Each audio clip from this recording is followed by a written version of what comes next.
안녕하세요, 김호준입니다. 트럼프 대통령이 1박 2일 일정으로 방한합니다. 관련해 일본은 2박 3일인데 우리는 1박 2일 일정이라며 한국 홀대 기사가 쏟아졌습니다. 그래서 박근혜 전 대통령 시절 오바마 대통령 방한 기사도 찾아봤습니다. 그때도 우리는 1박 2일, 일본은 2박 3일. 당시 오바마는 오후에 도착해 다음날 오후에 떠납니다. 사실상 만 하루. 하지만 한국 홀대 기사는 없었습니다. 이번 방문은 의전 문제로 전날 밤이 아니라 오전 도착하는 일정으로 한미가 합의. 그리고 일본에는 오후 늦게 도착해 오전에 떠나니 사실 공식 일정 시간은 거의 같습니다. 물론 미국이 전통적으로 일본을 우리보다 중요한 외교 파트너로 항상 취급해온 건 부인할 수 없는 역사입니다. 현직 틸러슨 장관도 그런 말을 했죠. 일본은 가장 중요한 우방국, 한국은 동맹 중 하나. 그러니까 제대로 된 문제의식이라면 미국의 동북아 외교 전략 자체를 따져야 맞는 겁니다. 그게 아니라 하룻밤 더 자네 아니네로 미국이 우리를 더 중요하게 취급하네 아니네 따진다는 거. 이거 정말 유치한 거 아닙니까? 일본보다 미국에 더 중요한 우방이 되는 방법이 하룻밤 더 자고 가라고 하는 겁니까? 세계 2차 대전 이후 미국의 동북아 전략의 큰 틀이 호텔 체류 시간으로 바뀐답니까? 정부를 비판하는 건 얼마든지 할 수 있는데 그것도 좀 수준 있게 합시다. 그러니까 다수는 누구 겁니까? 김원준 생각이었습니다.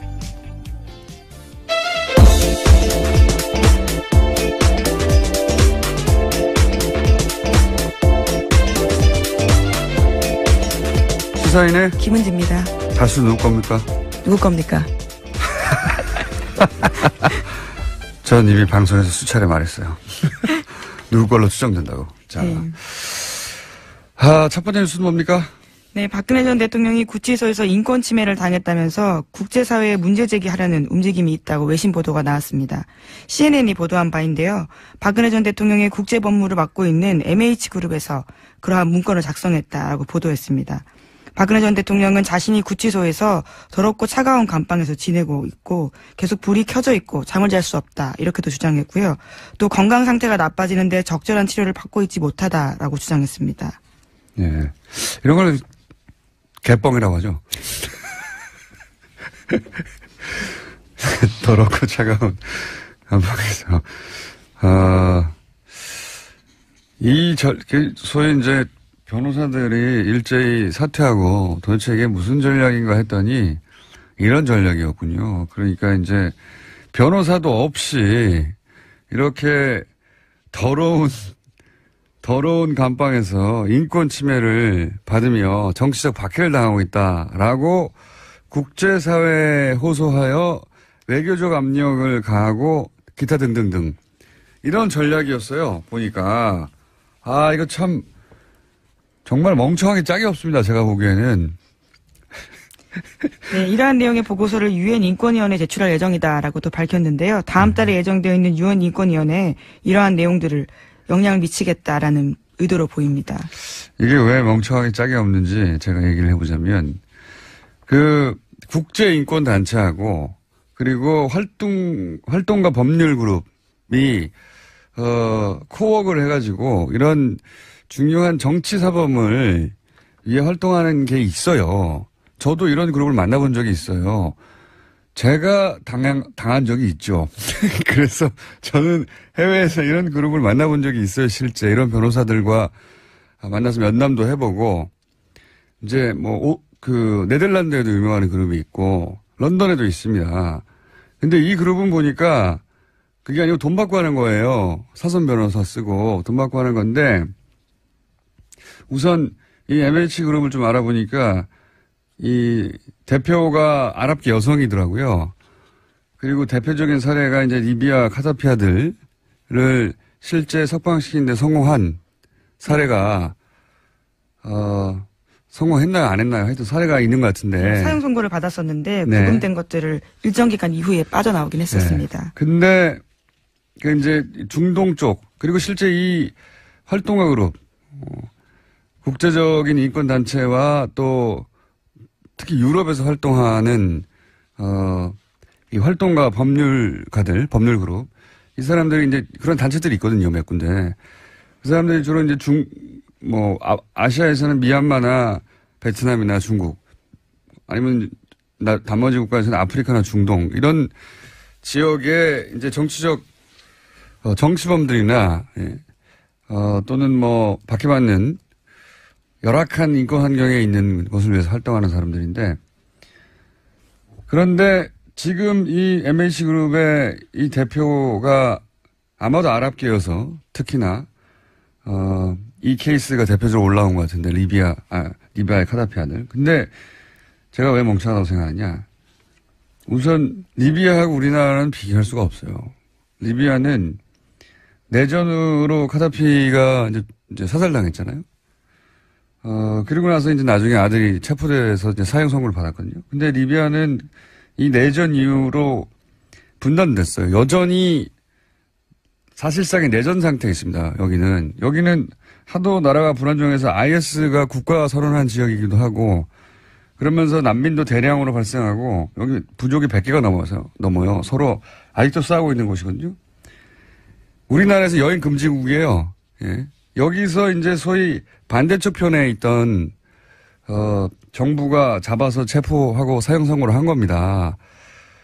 그래서 이런 게 국제사회에서 먹히는 부분이 있었던 거예요. 근데 우리나라하고는 비교가 안 되는 게, 우리나라에서는 정상적인 국회 통과를 하고, 헌법재판소를 통과하고, 그리고 시민들이 평화적 시위를 거치고, 완전한 합법으로. 네, 모든 법적 절차를 제대로 거쳤고요.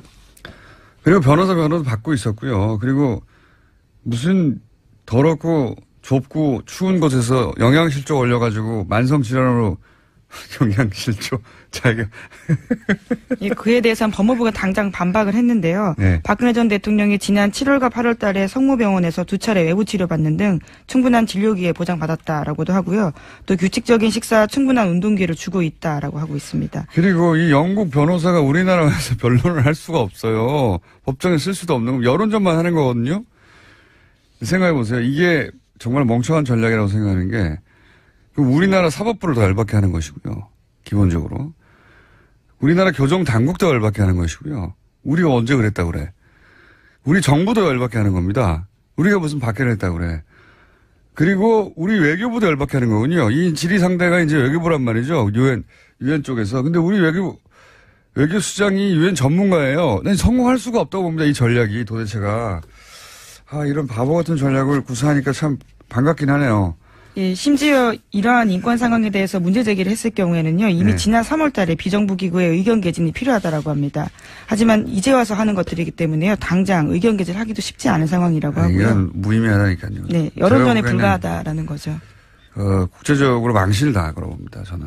이 전략을 구사해서, 굉장히 일관되게 이 관련 기관들과, 또는 외교부가 명확한 근거를 들어서 반박할 거거든요.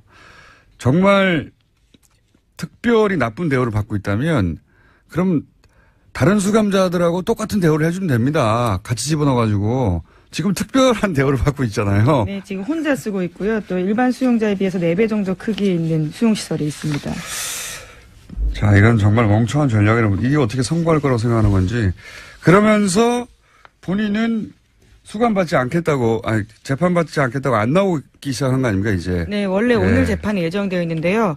어제 법원으로 팩스를 보냈다라고 합니다. 자필 서명서인데 오늘 건강상 문제로 나갈 수 없다라고 주장했다고 합니다. 그러니까요. 예. 아프실 예정이고, 앞으로. 누가 이런 멍청한 전략을 생각해냈는지 모르겠는데요. 예. 크게 실패할 거라고 저는 전망하는 바입니다. 네. 여기에 호응할 만한 사람들은 친박밖에 없어요. 그리고 이제 초반에, 국제적으로 이게 이제 우리나라에 대한, 인식의 수준인 것도 있긴 있어요. 문제가 뭐냐면, 우리나라에서 이런, 지난 9년간, 소위 유엔 인권위에, 이런 제소들이 있었거든요. 문제 제기가 있었어요. 실제. 이런 권력자가 아니라 네, 재소자 인권 문제와 관련된 부분들이죠. 노조 간부들에 대한 박해 그런 거 다 박근혜 전 대통령이 무시했거든요. 이때까지. 근데 본인은 몇 배나 더 훌륭한 대우를 받으면서 이제 거기 다시 재수한 건데 안 먹힙니다. 이게. 처음에 CNN 같은 곳에서도 이제 그럴듯한 곳에서 그럴듯한 변호사가 자료를 보내주니까 사실관계가 확인됐다고 생각했겠죠. 네. 하지만 곧 실제 취재를 하고 나서 다 개뻥이라는 걸 알게 될 겁니다. 이게 통하지가 않습니다. 이게 바보가 아니거든요. 그 사람들도. 자, 실패할 전략이라고 저는 전망하는 바이고 제가 이 그룹에 대해서 실제로 국제인권단체 그리고 그 법률가 활동가 그룹에 물어볼게요. 어떤 곳인지. 네, 제가 지금 알고 있는 대해서, 상식으로는 그렇습니다. 제가 그런 단체와 그런 그룹에 지원을 받은 적이 있거든요. 논문도 해봤고, 이거는 멍청한 전략이라고 봅니다. 자, 관련된 뉴스가 많이 쏟아졌어요, 근데, 그죠? 네, 박근혜 전 대통령 관련된 것들이 계속 나오고 있는데요. 최근엔 친박계 의원들이 보낸 편지도 돌려보냈다라고 합니다. 읽어보지도 않고 보냈는데요. 친박계에서조차 자진 탈당 권유가 나오자 아예 선긋고 있다라는 분석이 나오고 있습니다. 또 자유한국당에서는 박근혜 전 대통령 출당 작업에 속도를 내고 있습니다. 서청원, 차경원 의원도 함께 출당시킨다라는 계획입니다. 그런 계획이라는 얘기는, 지금 바른정당, 탈당파, 통합파라는 말보다 탈당파라는 말이 맞는 것 같은데, 통합파하고 얘기가 급진전하고 있다, 이렇게 봐야 되겠죠?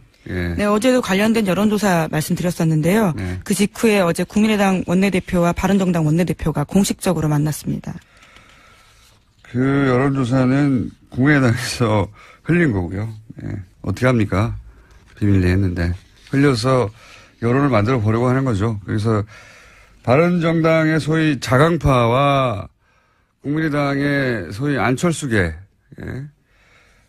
이 기회에 합쳐야 되는 거 아니냐 이런 이야기가 오고 가는 것 같고요. 예. 그리고 자유한국당과 이제 통합파들이 합치려고 하는 것 같고 여하간 바른정당은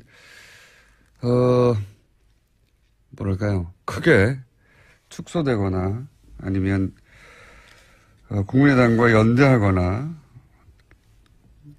바른정당의 운명은 지금과 같을 수는 없을 것 같긴 합니다. 예, 당장 전당대회를 앞두고 있는데요. 그 앞서서 경랑에 휩싸이고 있는 겁니다. 전당대회를 치러버리면 그다음부터는 또 움직이기가 명분이 안 쓰니까요. 전당대회 전에 어떻게든 하려고 양쪽 모두 난리군요.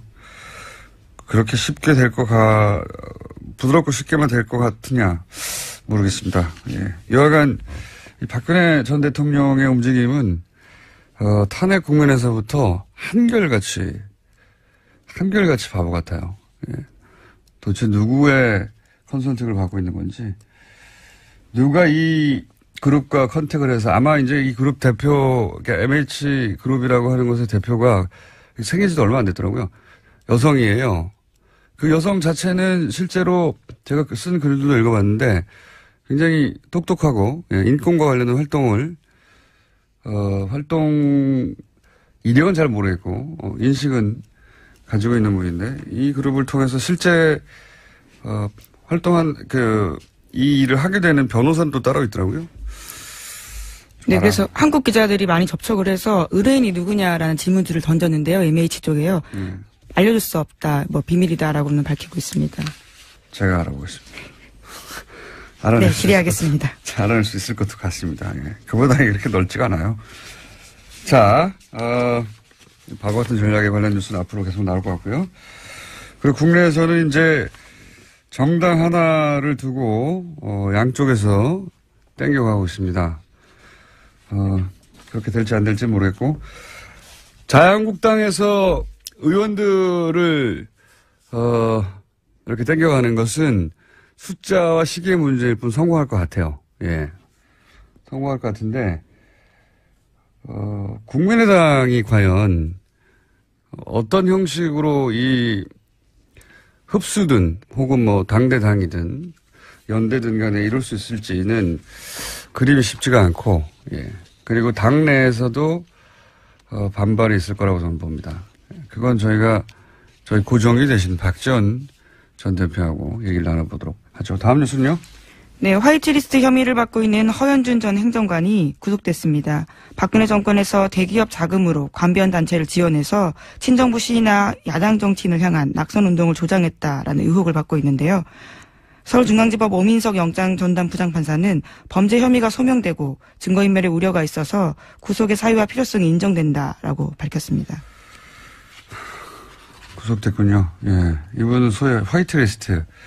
이런 단체들한테, 돈 대주는 역할을 돈을 지원한 거죠. 예, 중간에 했던 것이고, 그런 단체들은 지방선거는 아니죠. 총선 때, 지금 드러난 건 총선밖에 없는데, 뭐 지방선거라고 안 했겠냐 싶긴 한데, 총선 때 이런 단체들이, 낙선 운동을 하게 하도록 했고, 생각해보면, 태극기 집회에는 관련성이 없겠는가 하는 생각도 듭니다만 현재까지 밝혀진 바로는 그렇습니다. 아마 구속되고 나서 추가 조사를 하면 태극기 집회의 관련성도 저는 나올 가능성이 대단히 높다. 그런 생각이 듭니다. 자, 허현준 전 행정관이 그래서 이제 돈줄을 관리하기 위해서 정경련 직원에 대해서도 말을 잘 안 듣거나 연락을 잘 안 받으면 자리를 바꿔버리고 뭐 그런 뉴스도 같이 있죠. 예, 오늘 아침 한겨레신문 보도인데요. 정경영 실무자가 소위 자신의 말에 따르면 빡빡하게 굴어서 불만이 많다라는 이야기를 하면서 인사조처를 요구했고 실제로 해당 담당자가 사회공헌팀이 아닌 다른 곳으로 배치가 돼서 담당자가 바뀌었다라고 합니다. 알겠습니다. 네, 영국 변호사는 뭐 전 세계 변호사가 마찬가지입니다. 많은 영국 변호사는 돈을 주면 모두를 다 변호해주는. 네, 갑자기 다시 박근혜 전 대통령 이야기로 넘어가신 거죠? 또 생각났어요. 네. 그러기로 유명한, 네, 보니까 지난 9월 26일에도 관련된 광고를 실은 적이 있더라고요. 그때부터 작업을 쭉 해왔던 걸로 보입니다. 그러니까요. 그래서 맡길 것을 찾았겠죠. 제가 좀 알아볼게요. 이 분야를 좀 압니다, 제가. 자, 다음 뉴스는요? 네. 박근혜 정부 시절 청와대가 포털 사이트를 통제하려고 시도했다라는 보도가 나왔습니다. 오늘 아침 한국일보 보도인데요. 한국일보가 입수한 박근혜 정부 시절 청와대 캐비닛 문건에서 나온 내용입니다. 2015년 5월 11일에 이병기 당시 대통령 비서실장이 한 지시인데요. 관련해서 지시는 이렇습니다. 비판 세력들의 주된 활동 사이버 공간이 네이버라면 그 경영진을 적극 설득 순화시키려는 노력을 기울여야 한다라는 요구가 쓰여 있었습니다. 네, 여기에 대해서 네이버는 뭐라고 그랬답니까? 네, 관련해서 그런 요구를 받은 적이 없다면서 요청을 받았다고 해도 들어주거나 영향을 받진 않았을 것이다라고 밝혔습니다. 이 네이버 핵심 관계자는 모를 수도 있죠. 예, 모를 수도 있는데 지금 대통령 비서실장이 회의하면서 그런 얘기를 했다는 거 아닙니까? 당시에 서슬이 퍼를 때 요청을 받은 적도 없고 받았다고 해도 들어주지 않았을 것이고 어떤 영향도 받지 않을 것이다. 뭐 이렇게 기업 관계자는 말할 수밖에 없는데 삼성, 현대 같은 우리나라에 수십 년 된 재벌들이 불려가서 대통령 원하는 거 다 들어줬어요. 예. 네이버가 뭐라고요? 우리나라를 수십 년간 지배해온 대재벌들도 그러는데 그에 비하면 네이버는 작은 신생회사예요. 따지고 보면 IT 분야에서야 공룡이지만 미국에서도 뭐 구글이나 야후나 마이크로소프트 우리하고 비교가 안 되는 규모의 회사들이 스노든의 폭로에 따르면 정부 요구에 서버를 다 털어줬다는 거 아닙니까? 열어줬다는 거 아니에요. 백도 소위 열어줘서 언제든지 메일도 확인하고 하게 줬다는 거 아닙니까? 예. 네, 2015년 5월 달이면 세월호 참사 1주기 직후이고요. 또 당시에 성완종 리스트가 나와서요. 관련된 의혹들로 정부가 곤혹을 치르고 있을 때였습니다. 네이버에 댓글을 달라는 게 아니라 경영진을 지금 순화시키라는 거 아니에요? 적극 설득, 순화시키려는 노력이 필요하다라는 문건이 나온 겁니다. 정부가 무슨 뭐 인권단체입니까? 가서 설득하게. 그게 실제로 어떻게 집행이 됐는지 혹은 이 회의가 유일한 소위 이제 당연하거든요. 정부 쪽에서는 매체 하나하나가 아니라 그 매체의 모든 뉴스를 다 털어서 어떤 뉴스를 맨 위에 올릴까 하는 권한을 이쪽이 가지고 있었잖아요. 사실상의 예, 우리나라에 있는 모든 미디어에 편집권한, 노출 편집권한, 늘 여기서 가지고 있었던 거예요. 그러니까 얼마나 통제하고 싶었겠어요. 근데 지금은 이제 그 중에 하나의 문건이 나왔을 뿐이고, 이게 처음 한 생각이겠냐 이거예요. 예. 저는 그렇게 생각하지 않습니다. 네이버가 뭐라고요. 그냥 회사예요. 회사, 공공기관, 어마어마한 공공기관, 어마어마한 대재벌도 주물럭주물럭 했는데요. 그런 생각을 하는 게 합리적인 추정이죠. 거꾸로 네이버는 그 수많은 요구들을 어떻게 안 들어주고 아무런 영향도 받지 않았는지, 예. 책을 하나 내도 됩니다. 정말 그랬다면. 그리고 그랬다면 누군가 감옥에 갔겠죠. 라고 저는 생각하는 바입니다. 자, 다음 뉴스는요. 네, MBC 관련된 소식입니다. 김원배 방송문화진흥회 이사가 어제 사퇴 의사를 밝혔습니다. 모건대 총장 출신인데요. 김 이사는요, 박근혜 정권 당시에 여권 추천으로 임명된 바가 있습니다. 김 이사의 사퇴가 공식적으로 처리가 되면요, 빈자리는 현재 여당인 더불어민주당의 추천 인사로 채워지게 됩니다. 박문진 이사진이 이제 구성이 역전되는 거네요. 이렇게 되면, 그죠? 네, 그렇죠. 지금 MBC 사장 해임 권한을 가지고 있는 박문진의 행보가요, 굉장히 중요하게 결정됩니다. 그러면 이제 MBC 총파업 사태가 갑자기 급진전될 수도 있겠습니다. 예, 이렇게 되면. 뭐 아직 확정된 건 아니니까요.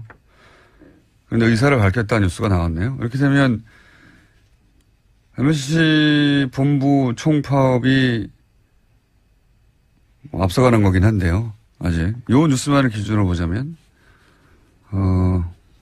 총파업이 중요한 분수령을 지나고 있는 와중이네요. 네, 게다가 고용주 박문진 이사장 같은 경우에도 자신의 거취 문제를 고민하고 있다라고 언론과 통화에서 밝혀서요. 여러 가지로 분수령을 맞이할 전망입니다. 알겠습니다. 다음 뉴스는요? 네, IS와 관련된 소식도 있는데요. 이슬람 무장 세력인 IS가 4년 가까이 장악했던 시리아 라카를 빼앗겼습니다. 경제 수도 모술에 이어서 라카까지 빼앗기면서 IS가 대부분의 근거지를 잃게 됐습니다. IS는 거의 끝나가는 것 같고요. 예. IS가 거의 끝나가자 IS 전투의 최전선에 섰던 이제 쿠르드 자치정부가 독립선언을 했잖아요. 맞물려서. 그 쿠르드 독립도 어렵게 됐다는 뉴스가 많이 나왔어요. 예. 네, 이라크 정부군이 쿠르드 자치정부가 장악했던 핵심 유전지대인 키르크르크 주요 지역을 모두 점령했다라고 합니다. 키르크르크요? 예. 다시 읽어보세요. 키르크쿠주. 죄송합니다. 키르크쿠주입니다. 예. 제가 알기로는 4글자인데 5글자 갑자기 나와가지고. 예. 근데 이제 이거 관련해서, 저는 이제 국제 문제에 관심이 많아서 이런 뉴스를 눈여겨보는데, 우리가 이 뉴스를 보도하면서 그런 식으로 보도를 많이 했어요. 쿠르드의 독립선언이 오히려 독이 됐나. 이런 식의. 저는 근데 굉장히 잘못된 시각이라고 보는 게, 가장 최전선에 싸운 게 쿠르드였거든요. 왜냐하면 미국이랑 서방 이런 쪽에서, 이번에야말로 독립의 적기다. 니네가 공을 세우고 독립을 하라. 이런 식으로 부추겼어요, 실제. 근데 거의 다 끝나가서 실제로 이제 독립선언을 하니까, 발을 또 빼고 배신하는 거죠. 예. 트럼프 대통령은 어느 쪽도 지지하지 않는다. 중립인 척 하는데, 이것도 개뻥이고요. 쇼고. 실제로는 미국 국무부에서 반대한다고 했죠. 이미. 그리고 더 중요하게는 이라크에 있는 미국 대사에서도 반대한다고 했어요. 대사관에서도. 반대하는 거예요. 독립을. 그리고 이제 서방 국가들 다 빠져버리고 주변국도 다 빠져버리고 또 배신당한 거죠. 워낙 쿠르드가 계속해서 배신당했지만. 근데 이게 쿠르드가 판단을 잘못해서 배신당한 거다. 이렇게 혹은 욕심을 부려서 혹은 독립투표를 무리하게 밀어붙여서 이런 국내 보도가 꽤 있었어요. 이게 굉장히 서구적 시각이거든요. 생각해보시면 우리가 일제강점기에 헤이그에 막 사람 보내고 막 상해 임시정부 세우고 그렇다고 해서 일본이 탄압을 더 한다. 그래서 임시정부가 독이 됐다.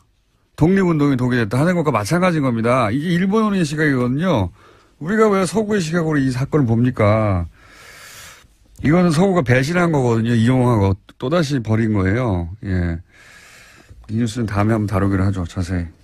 네, 키르크쿠 지역입니다. 다시 한번 강조드리겠습니다. 알겠습니다. 시사인의 김은지였습니다. 감사합니다. 그것마저 알려주마. 네. 한 달 가까이, 예. 뭐랄까요. 우리가 이제 미니로 잠시 한 5, 6분 나왔다가 낑긴 코너라고 하죠. 예. 아, 그랬나요? 이렇게 그런 식으로 갔다가 오늘 좀 시간이 있습니다. 자, 네. 오늘 좀 자세히 얘기해 볼까요? 우선 저 소개해 주세요. 그렇군요. 리얼미터의 권순정 조사분석실장입니다. 네, 나오셨습니다. 자, 지난주 저희가 안 하지 않았습니까? 했나요? 지난주 본 것 같은데. 일주일에 두 분 얼굴을 본 것 같은데. 그래요? 지난주에. 네, 그렇군요. 저한테 자, 관심이 없군요. 네, 관심 있을 리는 없고요. 대통령 지지율이 한 2, 3주 오르다가 최근에 이제 박근혜 전 대통령이 이제 크게 퍼포먼스를 했잖아요. 네네. 네, 이런 퍼포먼스는 다른 지역은 몰라도 대구 경북에서는 영향이 좀 있는데, 그죠? 네네. 실제 있었을 것 같은데 어떻습니까? 아유, 쪽집게입니다. 일단 한 줄로 요약을 하면 네. 문 대통령이 지난 2주 동안 상승했는데 상승세 끊기고 소폭 하락했습니다. 그리고 민주당과 한국당이 하락했고요. 네. 국민의당 바른정당은 소폭이지만 상승했습니다. 네, 한국당은 이제 박근혜 전 대통령을 버린다라는 이미지. 네네네. 이 빠진 지지율을 국민과 반응이 약간씩 가져갔다. 네. 네. 분석을 해보면 네. 희한하게 박근혜 전 대통령 정치보복 재판전 발언이 있었지 않습니까? 그 이후에 이제 과거 박 전 대통령 콘크리트 지지층 하면 영남권과 5, 60대 보수층 이렇게 했는데 네. 문 대통령의 지지층과 민주당 지지층, 이들 지지층, PK, TK 60대 이상 보수층에서 일제 이탈을 했습니다. 네. 그래서 TK 60대 보수층 중에 문 대통령에 걸쳐있던 지지층이 빠졌다. 예, 맞습니다. 예, 헌재 소장 임명 논란이라든지 예. 신고리 논란 이 부분도 있었지만 네. 가장 주요한 영향은 바로 박근혜 전 대통령 정치보복 발언 여파가 아닌가 싶습니다. 자유한국당은 콘크리트 지지층이 민주당으로부터 이탈했는데 이 이탈 지지층을 상당수를 흡수를 못했고요. 네. 반면 반사이익으로 국민의당 바른정당은 이들 콘크리트 지지층 일부를 흡수한 것으로 보입니다. 그러니까 이제 박근혜 전 대통령이 정치 보복을 당하고 있다는 퍼포먼스를 지난 주말부터 크게 했잖아요, 아주. 그렇습니다. 지난주 초입니까? 예, 네. 크게 했죠. 예. 일정 성명내고. 근데 이게 종편을 중심으로 굉장히 큰 뉴스였거든요. 굉장히 그렇습니다. 네. 큰 뉴스였고 또 지금 뭐 국제 변호사를 통해서 여론조를 한다고 하고 그것도 네네. 큰 뉴스고 CNN에 물론 CNN 본방송엔 보도 안 됐어요. 자꾸 CNN이라고 그러는데 인터넷에 올라간 겁니다. 올라간 건데 이렇게 크게 보도가 되고 종편에서도 하루 종일 떠들고 그렇습니다. 예, 그러면서 PK, TK 60대 이상 보수층 네네. 종편의 주소율층이죠. 예, 영향을 받았어요? 예, 전통적인 구여권 지지층들이 야권으로 네. 이탈을 했다고 봐야 될 것 같고요.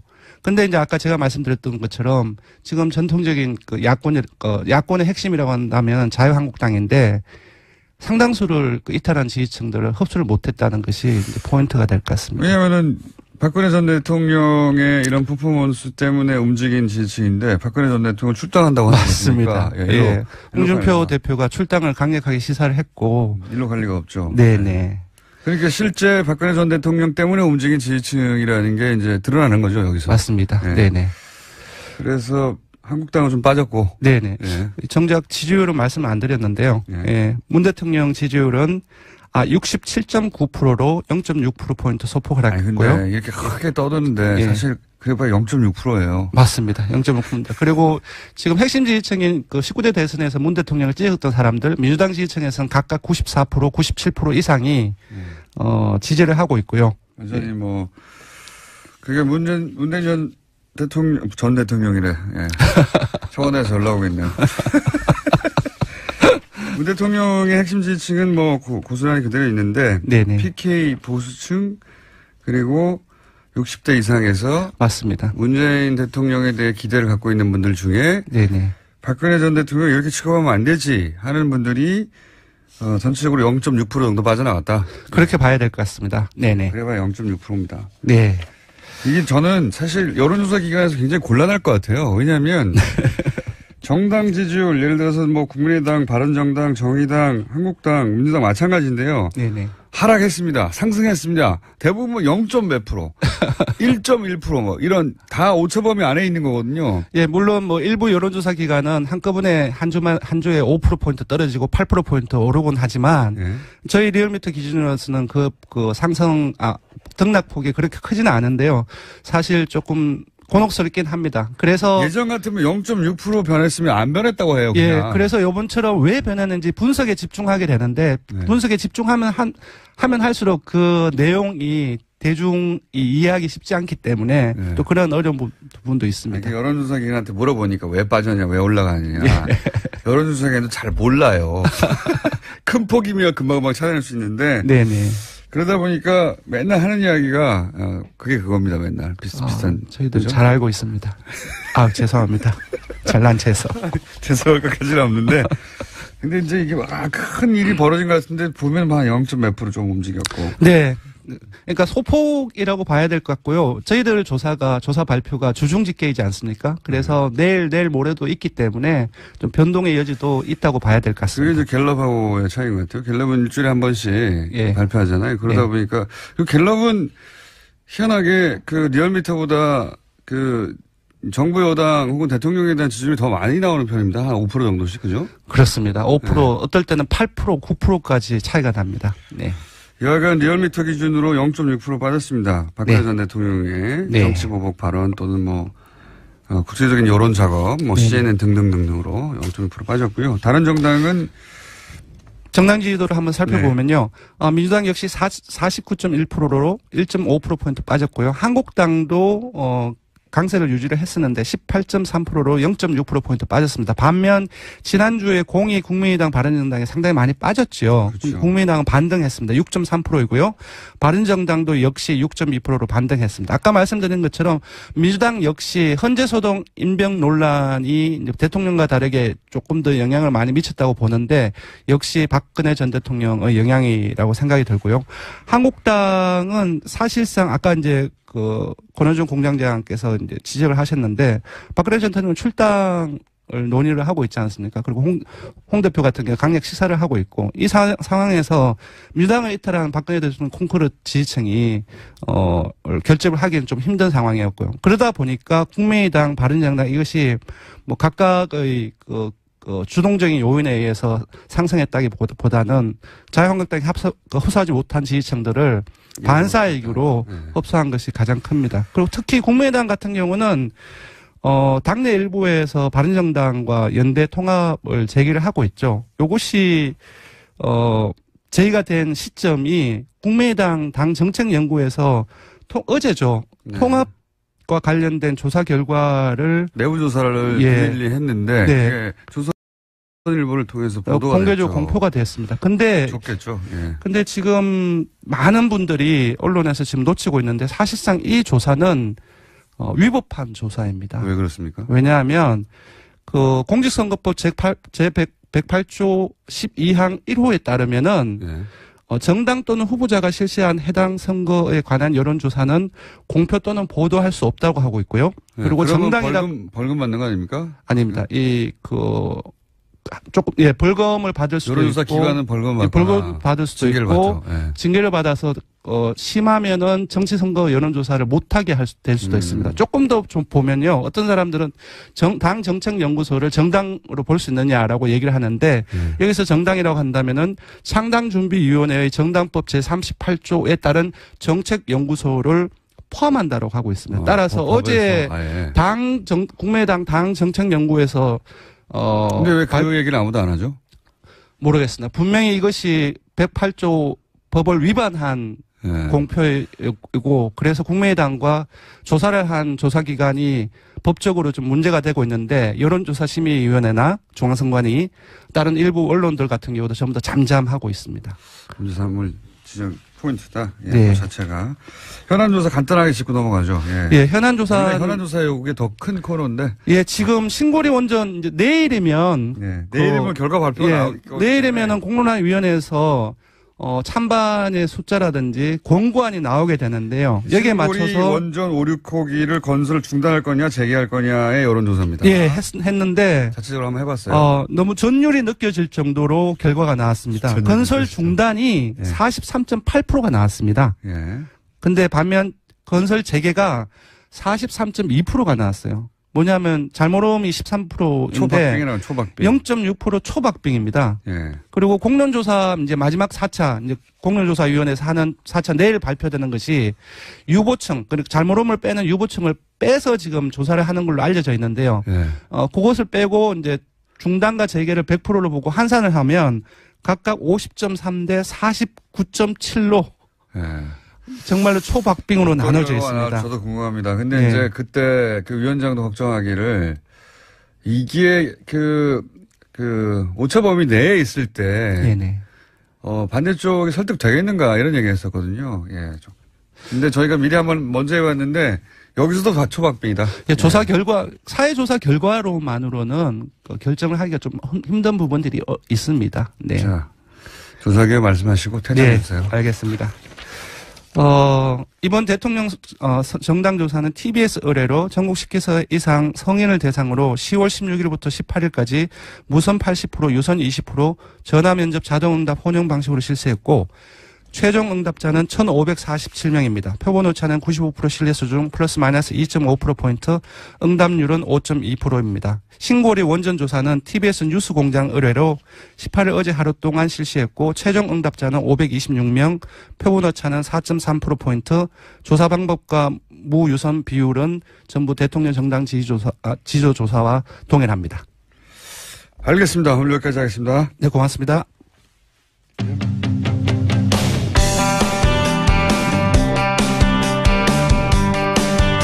시진핑 주석 집권 2기 출범을 알리는 중국의 제19차 당대회가 시작이 됐습니다. 네, 중국 이웃나라고 대북 문제 때문에 중요한 나라고 사실은 경제관계도 크고 우리가 관심 꼭 가져야 되는 나라죠. 어떻게 돌아가고 있는지 한번 짚어보겠습니다. 중국 전문가 호서대 교양학부 전가림 교수 전화 연결됐습니다. 안녕하세요. 네, 안녕하세요. 네. 자, 언론 보도가 꽤 있긴 했는데, 예, 중국의 네. 권력 시스템에 대해서 이제 일반인들이 잘 모르다 보니까 뭐가 어떻게 되는 건지, 네. 잘 몰라서 저희가 해설을 좀 들어보려고 하는데요. 네, 그렇죠. 예, 원래 중국은 다음 후계자를 미리 지목하지 않습니까? 그죠? 네, 맞습니다. 보통 그 당 대회 2회 전에, 그러니까 네. 약 10년 전에 미리 지목하는 게 관례로 되어 있습니다. 그러니까 이제, 다음 등장할, 지도자를 10년 전에 발탁하고 5년간 키워서 그 다음에 그렇죠. 지도자로 나서게 하는 이런 후계 시스템이 계속 이어져 왔지 않습니까? 네, 맞습니다. 네. 그런데 이제 보도에 따르면 시진핑은 이번에, 자기 다음을 지목하지 않을 거라는 보도가 있더라고요. 그래도 그럴 공산이 큽니다. 과거에 어떤 관례에 의해 가지고선 후계자를 지목하는 데에는 네. 뭐 국제적인 상황 그리고 중국 국정의 어떤 상황을 상당히 반영한 거라고 보는데요. 네. 지금 상황에서는 그런 것이 좀 다소는 시대에 맞지 않는 시대의 흐름을 따라갈 수 없는 그런 구조적인 한계를 가지고 있습니다. 치열한 경쟁 구도 속에서 후보가 나서고 그 후보가 선출되는 그런 과정이 오히려 더 효율적이고 더 전문적이라고 볼 수 있기 때문에 그런 판단을 할 수도 있을 겁니다. 그러면은 시진핑 그러니까 지금까지 이제 중국 공산당이 거의 이제 10년 주기로 권력이 이렇게 싹싹 바뀌고 그 체제가 유지되다가 앞으로 시진핑은 한 번에 5년씩 하죠. 그 중국에서는 그죠? 예. 네, 취임을 하게 되면 5년 임기고 연임이 가능해서 10년을 하는 겁니다. 그런데 10년에 끝나지 않고 시진핑 같은 경우는 15년, 최소한 15년은 할 것 같다고 전망되는 거 아닙니까? 지금 외국에서 보기에. 그죠? 네, 지금 서방 언론은 그렇게 보고 있습니다. 아무래도 시진핑의 연령도 그렇고 그리고 이번 당대회를 통해서 등장하게 될 것이라고 예상하는 인물들의 면면을 보게 되면은 대부분 젊은 사람들로 구성되어 있고 또 친시진핑적인 어떤 입장을 취하고 있기 때문에 아마 시진핑의 장기 그리고 1인 독재 어떤 지배체제, 이런 것이 가능하지 않겠느냐고 전망을 하고 있는데요. 그다지 쉽지는 않을 겁니다. 왜냐하면 이익 집단이 거기에 대한 견제도 있을 것이고, 어떤, 균형을 잡기 위한 그런 좀 내부적인 목소리도 무시할 수 없을 겁니다. 그러면 이 사태라고 하기보단 전개를 보고 서방 언론에서는 이제, 황제가 다시 등장한 것이다, 중국에. 네. 그리고 시진핑의 독재가 시작된 것이다. 이런 식의 비유와 분석이 많은데, 실제 중국 내에서 이 시진핑이 사실상 5년 더 하겠다고 나서는 이런 움직임에 대해서 중국 내부의 여론은 어떻습니까? 그건 지금은 제2기로 들어가는 겁니다. 그러니까 네. 정상적인 임기에 연임을 한다라고 보시면은 이상이 없고요. 근데 이제 과거에는 지금 그 다음을 지목했어야 되는데 안 할 것 같으니까 이제 더 하겠다고. 이제 안 할 겁니다. 왜냐하면은 과거에 지목했을 당시는 구체적인 어떤 방안보다도 국제 환경이라는 것이 전혀 고려되지 않았습니다. 지금 상황에서 보면은 중국 지도자들의 어떤 면면 속에서 가장 큰 흠결 중에 하나가 국제화된 인물들이 없다라는 겁니다.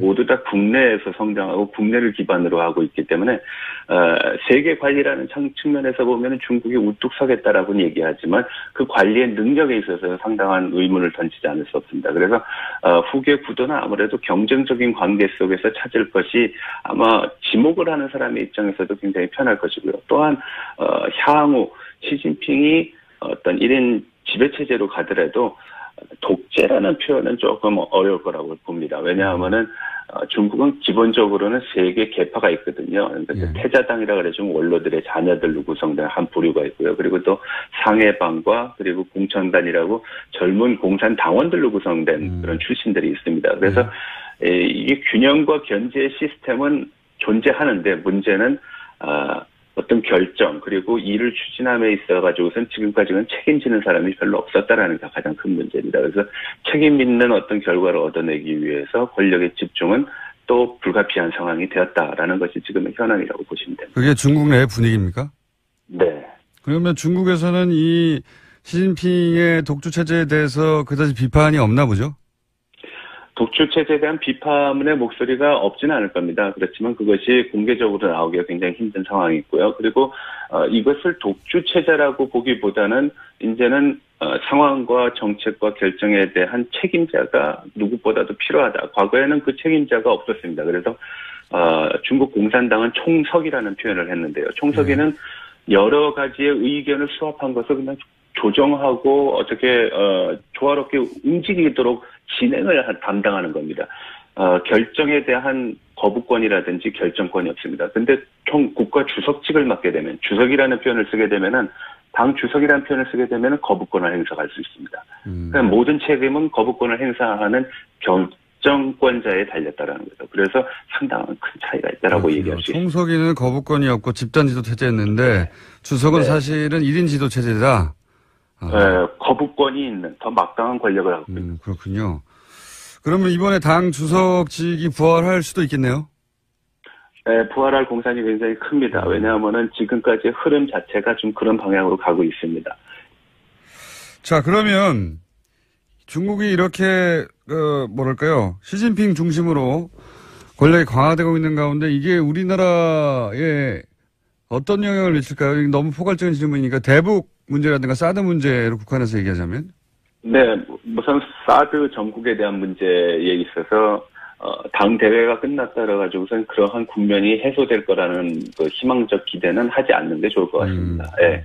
왜냐하면은 이미 심각한 문제라고 우리가 평가해야 되는 거는 중국 인민들의 머릿속에 각인이 됐다라는 거죠. 한국이 어떤 나라다. 그리고 우리를 등 뒤에서 칼을 꽂는 그런 나라 정도로 인식을 하고 있다는 것이 가장 큰 문제고요. 그리고 중국이 지금 지향하는 것이 2020년까지는 세계 경제 강국 그리고 온 인민들이 다 중등국가 수준의 경제를 향유하는 것. 그리고 2050년대 건국 100주년이 될 때는 세계 초강국이 되겠다는 얘기를 했으니까. 네, 미국이 이겼다는 거죠.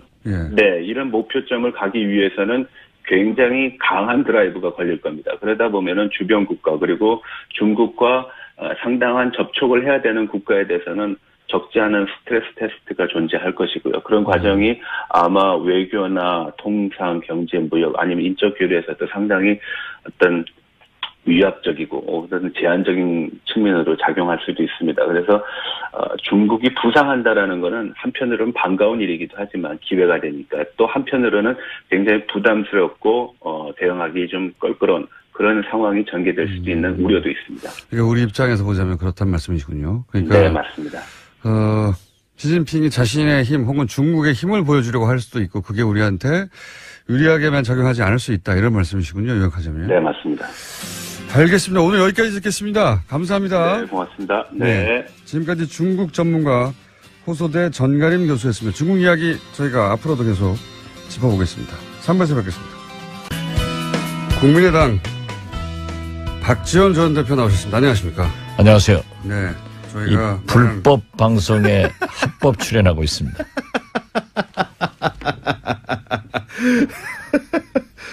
불법 방송이라고 국민의당에서 열심히 지금 국감에서 지난주에 나오셨을 때 이제 대표님께서 시사 방송을 하도록 만들어 주었다라고 말씀하시지 않습니까? 그렇습니다. 예. 예. 국민의당에서 컨센서스가 그 부분에 대해서 안 이루어졌나 봅니다. 예. 그 사실을 잘 모르고 있고 예. 또 제가 지난주 처음으로 얘기를 했습니다마는 우리 국민의당에서 문제 제기를 하는 것에 대해서 어제 예. 우리 김어준 총수 앵커께서 예. 불법이 아니라 예. 차라리 나를 욕해라. 아니, 이 말에 답이 있습니다. 불법은 아니에요. 예, 불법은 아닌데 예. 김어준 총수의 불공정 진행에 대해서 얘기하는 것 같아요. 아니 그러면 처음부터 김어준이 마음에 안 드니 김어준을 잘라 이렇게 해야 되는 거 아닙니까? 아니 글쎄 좀 치사하게 TBS를 다 TBS가 무슨 잘못을 했다고? 그러니까 지금 보면은 예. 교통방송 허가 중에 TBS는 교통과 기상을 중심으로 한 방송 사항 전반을 다룬다고 예. 돼 있어요. 그리고 허가증에는 보도를 못하게 하지 않았어요. 예, 글쎄 그러한 것도 없고 2013년 재허가 속기록에도 뉴스와 시사 프로그램을 한다는 것으로 당시 기록되어 있다고 합니다. 네, 이명박도 박근혜도 노무현도 김대중도 다 문제 삼지 않았던 합법 방송입니다. 그렇기 때문에 이번에 그 과학정보통신위에서 이호성 방통위원장이 좀 아리송한 답변을 하신 것 같아요. 그 대목에서는 잘 모르셨던 것 같아요. 예. 그래서 저는 이게 이렇게 문제는 불공정 진행하는 김어준 총수가 떠나주는 것이 교통방송의 발전을 위해서 필요하다. 이렇게 지적을 하고요.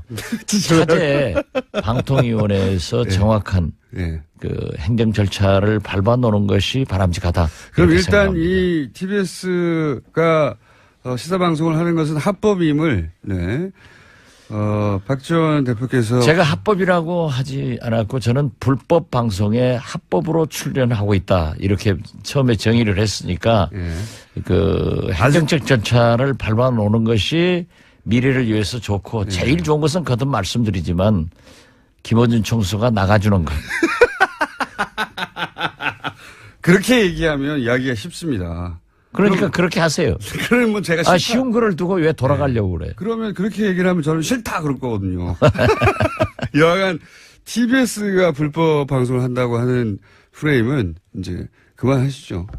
글쎄요, 저도 지금 아주 고민이에요. 고민이시죠. 우리 당 의원들이 저한테도 의견을 물어왔고, 그래서 저도 그러한 과거 김대중 대통령님께 보고해서 우리가 했던 거다 이런 설명을 했지만은 아직도 그러한 것이 명확하게 정리되지 않고 있는 것은 좀 유감스럽습니다. 그래서 법이 미비하다는 거하고 불법하고는 다른 얘기 아닙니까? 아니 어떻게 됐든 이호성 방통위원장도 국회 상임위 답변에서 좀 아리송한 답변을 했기 때문에 방통위에서 정리를 하는 것이 가장 바람직하다. 그렇죠. 독립법인으로 바꾸는 게 그러면 이런 문제를 확 없애는 가장 깔끔한 해결책입니다, 사실은. 사실 이제 교통방송은 경찰에서 하고 있잖아요.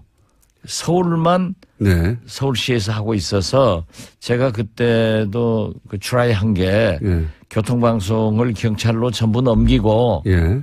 서울은 뉴욕시도 그렇거든요. 예. 뉴욕 방송이 있어요. 예. 서울시 방송을 별도로 하는 것이 어떠느냐라고 했는데 서울시에서 교통방송을 경찰로 안 넘겨줘서 예. 각 지역에 지금 교통방송이 다 있어요. 네, 있습니다. 그러니까 우리 당에서 TVN입니다, 지적하는 거기는. 대로 예. 뭐 대구에서 부산에서 교통방송 신청해서 이 시사 프로그램을 하면 어쩌느냐 예. 그런 얘기를 하는데 그것은 아마 경찰에서 하지 않으니까 그렇죠. 별 문제가 없을 그건 걱정 거예요. 안 하셔도 될 것 예. 같고요. 그러니까 이 서울 교통방송만 제일 좋은 것은 기본전 청수가 나가고 두 번째는 방통위원회에서 행정적으로 해놔라 하는 것을 권합니다. 다음부터 이 코너를 없애도록 하겠습니다. 당연합니다. 그럼 제일 좋습니다. 저도 관두고 대표님도 관두고. 저는 당장 관두겠습니다. 자, 어쨌든 불법이라고 주장하시는데 국민의당에서는 그 무리한 주장을 저는 봅니다. 네, 법적으로도 그렇고. 네, 이 얘기는 여기까지만 하고요. 자기 얘기만 딱 결론 내놓고 네. 그만하자고 하니까 불공정 방송. 억울하시면 진행을 하십시오. 네. 이게 지금 시급한 그보다 훨씬 시급한 문제가 있어요 보니까 바른정당은 이제 아마 분당 수준으로 흩어질 것 같다고 이미 말씀하셨는데 거기서 끝나는 게 아니고 그거는 지금 현재 진행형이고요.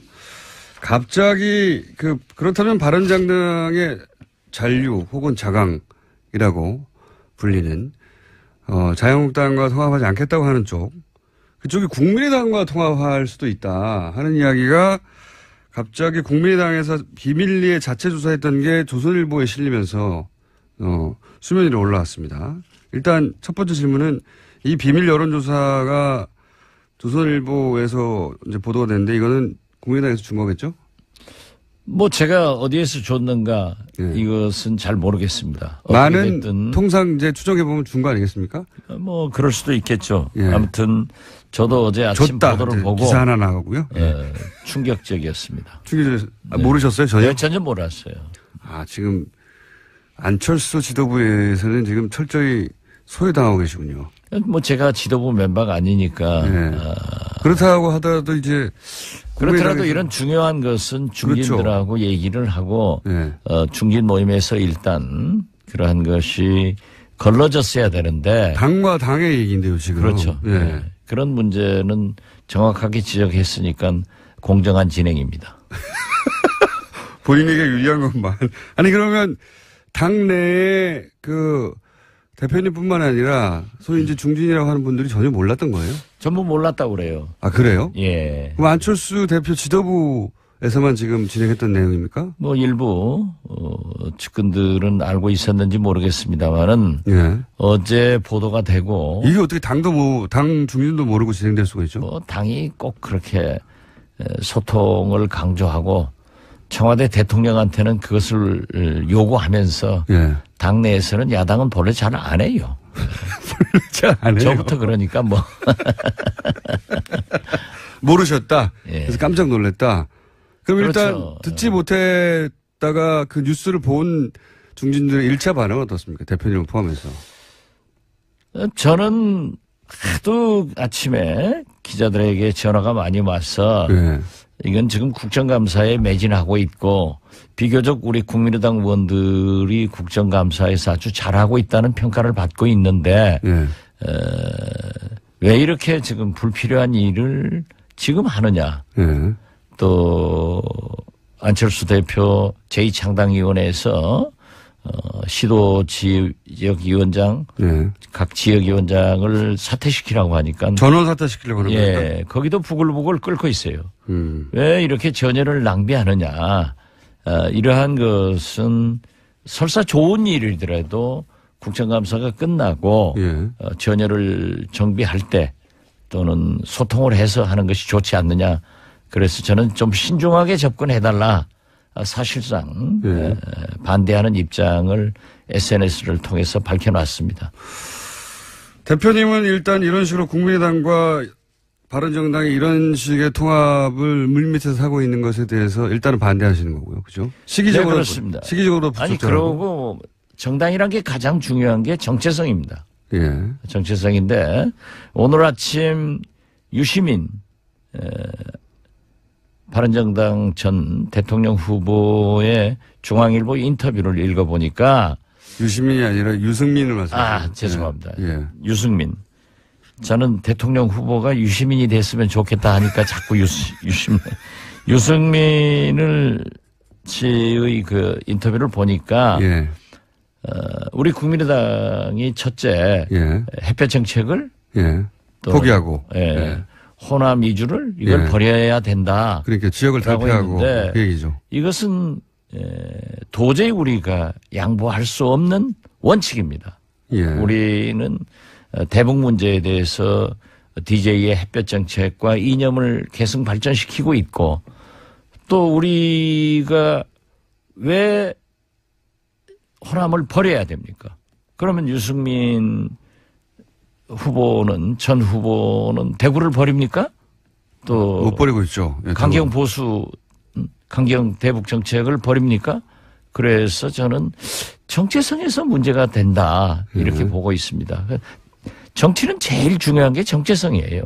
근데 안철수 대표는 이제 이미 여기서 진작부터라는 건 대선 기간 동안에도 왜 DJ의 대북 정책, 햇볕 정책을 계승하느냐는 질문에 대해서 대단히 모호하게 답변해 왔지 않습니까, 이미. 그러니까 훨씬 쉽게 접근할 수 있지 않을까요? 그렇지만 안철수 대표는 국민의당의 정책은 DJ 이념이다. 예. DJ다. 이렇게까지 단정적으로 얘기를 했으니까. 그때는 이제 호남의 표가 필요했을 때 그런 거고요. 뭐 정치인이란 게 다 예. 원칙을 가지고 얘기하는 거니까 저는 안철수 대표가 그렇게 햇볕 정책을 버리고 호남을 버리겠다라고 하는 그렇게 말을 안 하겠죠. 모호하게 하겠죠. 모호하게. 아니라고 생각합니다. 네. 만약에 그런데 보시기에 국민의당이 바른정당과 통합이 꼭 필요하다고 적어도 지금 현재 국민의당 안철수 지도부는 생각하는 것 같은데 그러면서 이런 정체성을 아예 버리지는 않지만 약간 모호하게 만들어서 바른정당의 지금 자강파가 올 수 있는 수준까지 완화시키면 모호하게 해서요. 모호하게 하시는 건 잘하니까. 그러면 그렇게 질문을 하니까 네. 불공정 진행이라고 이게 하고. 뭐 불공정 진행입니까? 이게 사실인데요, 이게. 사실 아니죠. 곤란하니까 사실이 아니라고 하시는 거예요. 아니에요. 그게 아니고. 그럴 경우에 대표님은 어떻게 하실 겁니까? 약간 지금 저는 뭐 그렇게까지 진척되리라고는 생각하지 않습니다. 어렵다고 보십니까? 예, 그렇기 때문에 제가 어제 SNS를 통해서 밝힌 대로 오늘 아침에 뭐 보도들이 많이 됐더라고요. 좀 신중한 접근이 필요하고. 대표님이 반대하실 거 아니까 몰래 했죠, 이렇게. 뭐 꼭 그런 것은 아니에요. 예. 찬성하는 사람도 몰래 했다고 그러더라고요. 그래요? 대부분이 그건 몰랐다는 얘기네요. 그러면. 대부분 몰랐어요. 조선일보만 알았다는 거네요. 그건 모르죠. 남 언론이 특정한 것에 대해서 제가 네. 시샘할 필요는 없다고 생각합니다. 특종이 아니고 준 거죠, 준 거. 왜냐하면 이런 여론이 필요했나 봅니다. 그 안철수 지도부에서는 이게 이제 통합되면 좋다라고 하는 여론이 필요하니까 이런 기사를 내게 만들었죠. 우리 당내 일부 의원들은 그러한 얘기를 줄기차게 해온 사람도 그렇죠. 있어요. 또 뭐 그런 거 하면은 민주당과 통합을 해야 된다 네. 하는 얘기도 하는 사람들도 있는데. 비율이 얼마 정도 됩니까? 글쎄요. 나는 뭐 본래 관심이 없어서 카운트는 안 해봤습니다. 관심 많으시면서. 아니요. 진짜요. 또 관심 많은 걸 일일이 다 그렇게 그냥 공개할 수는 없으니까. 공개할 수는 없는 거죠. 예. 저도 그럼 다른 언론이 줘가지고 할까요? 네, 저희한테 주세요. 지금 내부적으로는 좀 복잡하겠습니다. 그럼 국민의당 내부에서. 네, 복잡합니다. 그죠. 예. 상당히. 예. 그러니까 여러 가지 갈래길이 있지 않습니까? 지금 이대로 아니면은 바른정당 혹은 뭐 민주당과 연대해야 되지 않느냐. 적어도 크게 보자면 세 갈래 정도는 있는 거 아닙니까? 그죠? 그렇죠. 그러나 저는 예. 총선 민의가 예. 다당제, 예. 3당제였습니다. 그리고 바른정당은 총선 후에 예. 박근혜 대통령 탄핵으로 인해서 분열된 예. 새누리당이 분열돼서 한국당, 바른정당으로 갔기 때문에 저는 바른정당과 저희들하고 또는 민주당과 정의당과 예. 이 개혁벨트를 구성해서 약 190여석이 되거든요. 예. 그러면은 문재인 대통령이 오히려 국회 선진화법을 뛰어넘어서 예.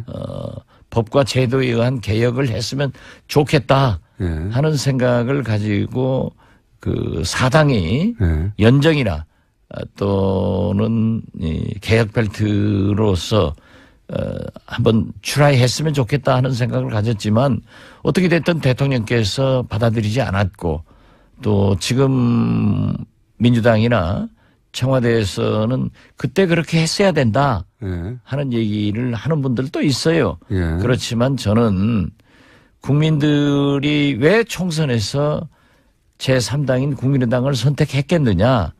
그 너무 극단적인 양당제가 너무 싸움만 하고 일당 독주 이런 것들이 나가기 때문에 완충이 필요하다 해서 3당제가 됐다고 하면은 우리 국민의당은 국민의당대로 국민의 뜻을 따라서 선도정당으로서 일해 나갔으면 훨씬 좋다. 예. 이런 생각을 또 우리 당에 많이 가지고 있습니다.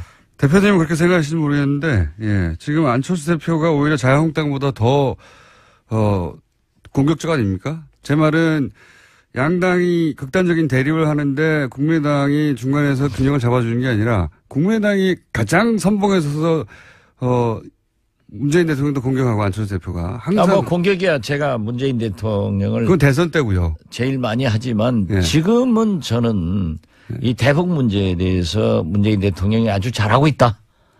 또 적폐청산. 제 말은 국민의당이 지금 중도에서 이렇게 양쪽을 총선민이라고 하셨는데 잘 안정시키며 혹은 뭐 토닥거리며 중간에 선도정당 역할을 하는 게 아니라 최전선에 서서 오히려 양쪽 정당보다 더 첨예하게 본인의 존재감을 드러내기 위해서 공격적인 발언을 안철수 대표가 하고 있으니 사실은 그 역할도 안 하고 있는 거 아닙니까? 뭐 존재감을 드러낸다는 것보다도 예. 그러한 것을 지적한다. 그렇게 제 변명을 좀 들어주세요. 그렇게 진행하니까 나가야 된다니까. 그게 나무 아픈 것만 찔러요. 대표님, 다스는 누구 겁니까? 예? 다스는 누구 겁니까? MB 거죠 뭐. 그거 모르는 사람 어디 있어요? 아니. 저는 MB나 박근혜 대통령의 그 잘못은 어떠한 경우에도 예. 척결돼야 돼요. 예. 지금 추명호 예. 국정원 국장이 뭐 구속된다고 그러는데요. 네. 제가 맨 처음 2014년으로 기억하는데요. 원내대표로서 정보위원이 돼가지고 국정원 업무보고를 받으면서 첫 질문이 추명호 국장이 일어서세요. 해가 지적을 해서. 진짜부터 시작하셨죠. 예. 네, 계속 지적을 했는데 네. 그게 이제 비공개 회의니까 안 알려졌죠. 정보 왕이십니다, 네. 진짜. 그때 만약에 네. 이 사람들이 추명호를 그렇게 조치를 했으면 이런 일 안 나요. 그때 어떻게 아셨어요? 만만해. 예. 지금도 제가 재판 받는다니까요. 그러시죠. 그때도 그 3인방 인사가 문제가 있다 예. 했을 때 검찰에서 수사를 하지 않고 저만 기소해가지고 지금 뭐 재판 또 받고 있는데요. 아무튼 이명박 정부나 박근혜 정부는 탄생하지 말았어야 될 그런 대통령들이에요. 지금 보세요. 박근혜 대통령 말이지. 아니 뭐 미국에 있는 뭐 MH그룹 예. 로펌 사서 예. 인권 침해 당했다. 예. 이렇게 해가지고 석방운동 한다는데 예. 박근혜 대통령 한 사람이 우리 5천만 국민 인권 침해 시킨 것은 뭘로 보상할 거예요? 난 진짜 답답한 사람들이에요. 예. 좋습니다. 아주 오늘 잘하고 계시고요. 이 정도 공격하면 됐지 뭘 예. 또 어쩌자는 거예요. 어떤 사람이 아니고요. 어쨌든 국민의당이 실제 바른정당과 통합하려면 대표님 같은 혹은 뭐 당내에도 분명히 반대하는 분들이 있을 테니까 그 넘어가기 쉽지 않겠습니다. 그죠? 뭐 대개 경우에 따라서는 뭐 특정한 사람들 얘기할 수 없지만은 예. 뭐 천정배, 예. 특정해서 말할 수 없지만 천정배. 예. 정동영 이런 분들은 의사 표시를 했어요. 아니 의사 표시를 하신 분들한테는 제가 얘기하지 않을 수 없죠. 네네. 예. 말할 수 없지만 전정배. 정동이요. 그분들은 의사표시 했기 때문에. 대표님 포함해서. 예. 최소한 3분 이상 중진들은. 초선 의원들도 몇 사람 있고. 그렇습니까? 네. 예. 절대 안 된다. 그렇죠. 그러니까요. 만약에 정체성이 문제라니까요. 그러니까요. 정체성이란 말 알아요? 그런 것도 모르면서 진행하니까 자꾸 불공정 소리 듣는 거예요. 실력이 너무 없어. 이렇게 곤란한 질문 받으면 넘어가려고 그러는 거예요. 바른정당에서 몇 명이라고 할까요? 저는 그렇게 오지 않을 거예요. 많이 가지는 않을 것이다. 네, 저는 지금 바른정당 몽땅 20명인데. 네. 자유한국당은 몇 명 합니까? 자유한국당으로 저는. 거의 대부분? 거의 대부분 갈 거예요. 한 12에서 15 보고 있어요. 그렇게까지 많이 보십니까? 결국 그렇게 될 거예요. 결국. 예. 1차가 좀 부족하더라도. 예, 그렇죠. 예. 2차를 통해서는. 예. 글로 흡수되고 남은 사람은 그렇게 많지 않을 그렇죠. 예. 그렇기 때문에 홍준표 대표가 무서운 사람이에요.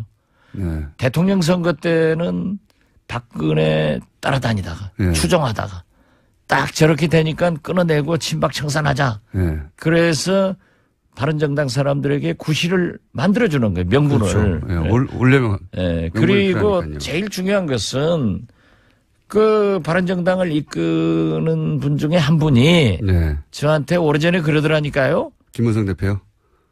저는 김무성 대표라고 안 했어요. 아무튼 저를 형님이라고 불러요. 형님. 예. 내년 지방선거를 앞두고 기초단체장 광역 기초의원들이 도저히 자유한국당으로 가지 않으면 안 된다고 합니다. 안 됩니다. 예. 가자 하는 압력에 예. 참 어려움을 당하고 있다. 진작부터 그런 얘기를 들으셨다고요? 그렇죠. 예. 그건 또 보이잖아요. 보이죠. 뻔하게. 그 정도는 봐야 정치인인지. 그러시겠죠. 그걸 당연히. 못 보니까 이렇게 진행하고 불공정하게 하는 거지. 제가 코너명을 일단 임의로 정하겠습니다. 저희가 이제 청취자분들이 문자를 보내서 코너명을 정해줄 수도 있거든요. 예. 예. 일단은 정보 요괴로 정하겠습니다. 정보 요괴 그런 건 아니고.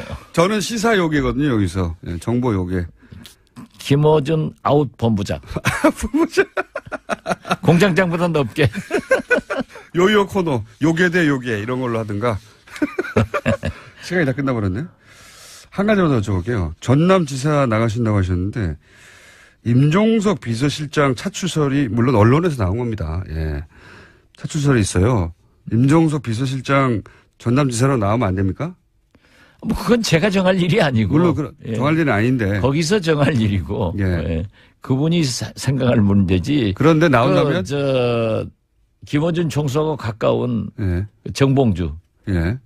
봉도사가 TV 프로그램에서 그런 얘기를 했더라고요. 아마 재밌게 하려고 그랬을 거예요. 예. 안 나왔으면 좋겠다는 말씀을. 내가 왜 그런 얘기 합니까? 나오고 안 나오고는 그쪽 당과 그분이 결정할 문제이지. 전남지사에 나가시는 건 내심 확정하신 거죠? 개인적으로. 여러 가지로 생각하고 있습니다. 확정하신 거군요. 부인하지는 않습니다. 다음 주에는 이 바른정당하고 통합 관련 얘기 요거 좀 더 알아봐 주십시오. 뭐 내밀한 이야기가 많을 것 같아요. 그죠? 예, 그렇게 하죠. 그런데 다음 주 목요일 날은 제가 대전에서 국정감사를 하기 때문에 이 불법 방송에 아마 못 나올 것 같습니다. 전화 연결이라도 가능하면 한번 해보도록 하겠습니다. 오늘은 그러면 여기까지 불법 방송에 합법 출연하신 불량 게스트 이제 제대로 하시네요. 그리고 불량 진행자를 잘 응대한 합법 진행자 김어준이었습니다. 박지원 대표였습니다. 감사합니다. 예, 감사합니다. 네, 김재현 학생 나오셨습니다. 네, 안녕하세요. 네, 오늘 이렇게 헤어스타일도 그렇고 블랙으로 가을이 왔으니까 굉장히 깔끔하게 하고 오셨네요. 네. 깔끔하게 좀 아직 좀 감기가 좀 꽝꽝꽝꽝 들었습니다. 그래서 평상시에 이제 패션은 뭐랄까요, 약간 소녀적이고 발랄하고 그런 거였는데 오늘은 좀 여인적인가? 네, 오늘은 뭔가 굉장히 프로페셔널한 느낌이 납니다. 아이고 하여튼간에 거기까지 하시죠. 그럴까요? 네. 사진을 찍어서 어디다 올려버려야 되겠네. 자, 정치 리더 건축. 지난 시간에 윤보선 대통령 편 하려고 하다가. 하긴 했는데. 공장장이 윤보선 마음에 안 든다. 마음에 안 든다기보다는. 네. 대통령 기간이 너무 짧아가지고. 아니, 근데 짧긴 짧아도 최규하보다는 깁니다. 제가 그러니까 최규하 대통령이, 박정희 대통령 돌아가시고 난 다음에 그분은 8개월? 그분은 땜빵이었고요, 완전히. 네네. 거기는 거의 허수아비. 땜빵이었기 때문에. 네. 윤보선 대통령은 물론 입 후보에서 선출된 분이에요. 그렇죠. 정식으로. 그러니까 그때가 우리나라 처음으로 의원 내각제를 한 거거든요. 그래서 이제 국회에서 선출이 된 겁니다. 그렇죠. 네. 정식으로 해서 대통령이 되긴 됐는데. 네. 다음에 이제 5.16 쿠데타가 났잖아요. 그럼요. 예. 근데 5.16 쿠데타가 난 다음에도 거의 한 10달 정도 버티셨어요. 버텼다기보다는. 저쪽이 준비가 아직 안 된 거죠. 왜냐하면 군복 입고 할 수는 없으니까. 네. 군복 벗고 글쎄요. 이제 조직 짜가지고 선거운동 해야 되니까. 글쎄. 그 사이에, 그러니까 쿠데타 이후로는 사실상 대통령이 아니었다고 봐야죠. 그럼요. 네. 그러니까 한 1년 되나요? 네. 그죠?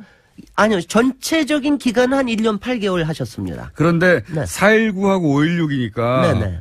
1년 한 달이잖아요. 글쎄 말이죠. 예. 그러니까는 그렇습니다. 그래서 윤보선 최규하가 대통령인 거 모르는 사람들이 굉장히 많아서 제가 윤보선 가옥을 그래서 좀 이제 가지고 나온 건데 몇 가지 참 굉장히 그러니까 저도 알고서 굉장히 특징적으로 재밌다는 게 있었어요. 그래요? 일단은 이게 이제 인사동에서 조금 올라가면은 여기 정확히는 익선동인가 어딘지 모르겠네. 국촌이라고 부르는 안국동. 그러니까 헌법재판소하고 벽을 이렇게 한쪽에서 마주하고 있습니다. 그러니까 굉장히 사람들한테 아주 대중적으로 알려져 있는데요. 그리고 사람들이 여기 이렇게 지나가다 보면 잘 몰라도 문은 닫혀 있는데 돌담이 굉장히 괜찮네. 이러는데. 그렇죠. 거기 그 돌담 걸어보셨을 겁니다. 상당히 운치가 있는데요. 경록 도서관하는. 네네. 바로 그겁니다. 거기. 그래서 이제 그런데 이 집 그러니까 저는 우연하게 이 집을 들어가 볼 기회가 있었어요. 네. 집이? 윤보선가가. 근데 이제 워낙 땅도 크고 그 안에 사랑채, 안채, 별당 다 남아 있어요. 그리고 정원도 굉장히 좋고. 근데 이제 굉장히 소술대문도 굉장히 근사하고 옛날에 소술대문이 거기에 차도 들어갈 수 있도록 만들어놨으니까 아주 근사한 집이에요. 근데 그게 윤보선가라는 걸 아는 사람들은 사실 그렇게 많지가 않아요. 윤보선 대통령도 모르는데. 글쎄. 그러니까 근데 이게 뭐냐면은 일단은 지금 이게 평상시에 오픈이 안 됩니다. 그러니까 이게 씨가 소유하고 있습니까? 아니요. 소유는 아드님이 소유하고 가족이, 있고 아마 중장기적으로는 한국 내셔널 트러스트에서 아마 가져갈 것 같아요. 근데 이제 지금 이게 또 하나 재밌는 게 생가가 아니라 사가예요. 그러니까 7, 8살부터 사셔서 그리고 가시고 그다음에 지금 후손들이 살고 계세요. 실제. 그게 참 신기한 겁니다. 그런 게. 그러니까 이걸 보면 그러니까 여러 가지가 이제 5만 가지 생각이 나요. 야, 이런 데가 있었구나. 그다음에는 무지 호화롭네. 굉장히 큽니다. 그러니까 우리가 통상적으로 한옥이라고 보기 어려울 정도의 규모가 굉장히 커요. 근데 이게 몇 가지 이제 역사적으로 중요한 건 뭐냐면 하나는 이게 서울시에서는 적어도 서울시에서는 가장 오래된 민가입니다. 서울시에서는 그러니까 가령 저쪽에 안동하고 이런 건 굉장히 많지만 이게 1870년에 고종시대에 지어졌는데 양반 세도가였군요. 세도가입니다. 그래서 사실은 이제 그 철종의 부모인 박영효한테 하사를 했더랬어요. 제가 하는 거 한 가지 있어요. 이분이 영국에서 대학을 나왔어요. 맞아요. 그 시절에도 영국에 나왔다는 것은 엘리트였군요. 그러니까 돈도 많고 또 그러니까 솔직히는 이제 여러 가지가 좀 찝찝한 데도 있습니다. 약간 친일한 가족들도 많고 친족들 중에 그다음에 기본적으로 돈이 많았고 공부도 많이 했고 그리고 이제 그런데 그런 분이 이렇게 집에 들어가면은 그러니까 굉장히 분위기가 달라요. 그냥 우리가 보통 한옥 들어가는 거하고 분위기가 다릅니다. 근데 못 들어가지 않습니까? 못 들어가는 거예요. 그래서 제가 이제 소개해줘야 못 이런 얘기를 하는 이유가 뭐냐면은 저는 이게 조금 조속히 사랑채하고 별당 쪽은 좀 오픈해 줄 수 있으면 좋겠어요. 사신다면서요, 거기? 그러니까 안채에서 사시죠. 안채에서만 사신다. 안채 굉장히 큰 땅입니다. 그래서 안채에서만 사시고 지금도 항상 오픈하지는 않지만은 중요한 가령 내셔널 트러스트에서 뭐가 있다. 환경재단에서 뭐가 있다. 그럴 때는 저녁에 여기서 음악회를 하고 그럽니다. 그때 가면 정말 기분이 정말 좋아요. 음악회도 거기서 하는군요. 음악회도 하고 그러니까 그럴 때 가보시면 좋은데 이게 역사적으로도 굉장히 흥미롭고 그다음에 건축적으로도 굉장히 흥미롭습니다. 어떻게 제가 흥미롭습니까? 일단은 역사적으로 흥미로운 건 뭐냐면은 이게 사가이지만 민가잖아요. 민가이지만 이게 청와대 역할도 했습니다. 그다음에 당사 역할도 했습니다. 그 시절에. 그 시절에. 그러니까 이게 윤보선 대통령이요. 대통령이 되고 난 다음에 청와대에 안 들어갔어요. 경무대, 당시에는 경무대라고 그랬잖아요. 그러니까 이승만 대통령의 경무대에 관련된 부정적 이미지가 너무 강해서 그랬는지 여기서 직무를 본인 보셨습니다. 집에서 아예. 거기 사랑채에서. 그러니까 이제 그거에 영국에서 공부해서 그런 거 아니에요? 영국에서 이제 다우닝에서 네. 그런 것 같아요. 그런 영향을 받았을 것 같아요. 그 다음에 대통령 선거에서 2번 떨어지고 그 다음에도 여기서부터 이제 한국 민주당의 역사가 시작이 됐는데 여기서 거의 70년대까지 그러니까 김대중, 김영삼 나오기 전까지는 여기서 말하자면 야당 역할을 한 겁니다. 그래서 아마 그렇죠. 여기에 가면 여기에서는 예전에 젊은 시절에 김대중, 김영삼도 다 여기 와서 이제 같이 놀고 막 뭐 그런 데입니다. 그러니까 당사 역할을 놀았을까요? 했어요. 아니 근데 제가 놀았다는 거는 놀았겠죠. 그러니까 저기 우리나라의 민주주의에 대해서 그러니까 왜냐하면 근데 저는 이런 분위기를 느껴보는 게 굉장히 중요하다는 얘기예요. 60년대에 소위 이제 야당이 탄생하게 되는 그러니까 정치적인 배경이 있거든. 그 동네와 이 정치적인 배경도. 아니 박정희 전 대통령하고 결었으니까요. 네네. 한번. 네. 네. 그래서 그때 있던 얘기, 그런 부분하고 그다음에 영국에서 그 에딘버러 대학에 유학을 가셨는데. 에딘버러 대학이요. 네. 뭐 전공하셨는지 아세요 혹시? 이상한 거 전공하셨어요. 뭐 전공하셨어요? 이승만 대통령은 왜 철학 박사 아니에요? 예. 이분은 고고학 박사예요. 그러니까 굉장히 신기한 분입니다. 그러니까 명문가에서 저기 하면서 제가 이 집에 가면서 처음에 흥미로웠던 게 뭐냐면은 이게 이제 말하자면은 정확하게 한옥도 아니고 주로 땅 파던데 거기서. 그렇죠. 그러니까 그 문화적인 센스가 상당히 있는 분이죠. 그래서 이제 이분을 보면 아마 우리나라 대통령 중에서는 가장 건축가스러워요. 그러니까 저는 이제 그 표현을 딜레땅트 건축가라고 그러잖아요. 왜 이게 흥미롭게 왜 미국의 3대 대통령 토마스 제퍼슨은 자기 저택을 설계하고 그런 사람이거든요. 독립선언만 쓴 게 아니라 자기 집을 설계하기도 했는데 이분도 1920년대 와가지고 집을 이제 여러 가지 리모델링을 하면서 자기의 의견들을 많이 집어넣습니다. 그게 이제 그러니까 고고학 연구자로서의 소양과 그다음에 이분이 이제 일본에 가서 공부했죠. 또 상하이 임시정부에 가서 했죠. 그다음에 영국에 가서 또 공부하지 않았습니까? 그러니까 이 안에 세계 문화가 다 녹아 있어요. 굉장히 퓨전적입니다. 그 시대로서는 굉장히 드물게 세계적으로 눈뜬 분이었구나. 그래서 여기를 가서 보면 이런 거예요. 개인으로는 그러니까 매력적인 인물이 아닌데, 그래서 저도 이게 굉장히 딜레마, 개인적으로는 참 싫다. 이제 저도 뭐 이제 좀 그런데. 정치가로서는 싫을 수 있는데, 개인으로서는. 그러니까 우리나라도 그런 문화적인 정치인이 있었구나라고 하는 게, 근데 굉장히, 사실은 그 아드님이 지금 이제 그러니까 장자죠. 아드님이 건축가를 전공을 하셨어요. 또 건축가를 전공하셔서 그래서 그 인연으로 가보신 거구나. 아니 그래서 가봤습니다. 그랬더니 그분은 이래요. 이거 집장사 집이라고 이거 뭐 그때 생각도 없이 진 거라고. 근데 보면은 그때 1920, 30년대 집장사 집이라고 하는 게 나름대로 혁신이거든요. 거기에 건축주의 생각이 같이 들어가면서 굉장히 퓨전스러운 게 들어온 거예요. 뭐가 다릅니까? 뭐가 다르냐? 일단 유리를 다 썼습니다. 한지가 아니라? 한지를 안, 다 유리를 썼습니다. 그 다음에 화장실이 안으로 들어옵니다. 화장실. 그거 재밌네요. 굉장히 중요한 거예요. 화장실이 재밌네요. 안으로 들어오고. 그다음에 화장실 원래 밖에 있잖아요. 다들. 그리고 벽돌을 많이 썼습니다. 그러니까 우리나라가 왜 석재를 주로 쓰잖아요. 벽돌을 많이 안 썼는데 이게 청나라 지난번에 왜 화성 얘기할 때도 전돌 벽돌을 구워가지고 성을 쌓았다고 그랬잖아요. 근데 이때부터는 벽돌을 굉장히 많이 쌓습니다. 그리고 여기에 들어오는 양식 같은 게 그러니까 장식적인 게 다 청나라 뭐 영국 거 왜냐면 특히 가구 같은 거 보면은요.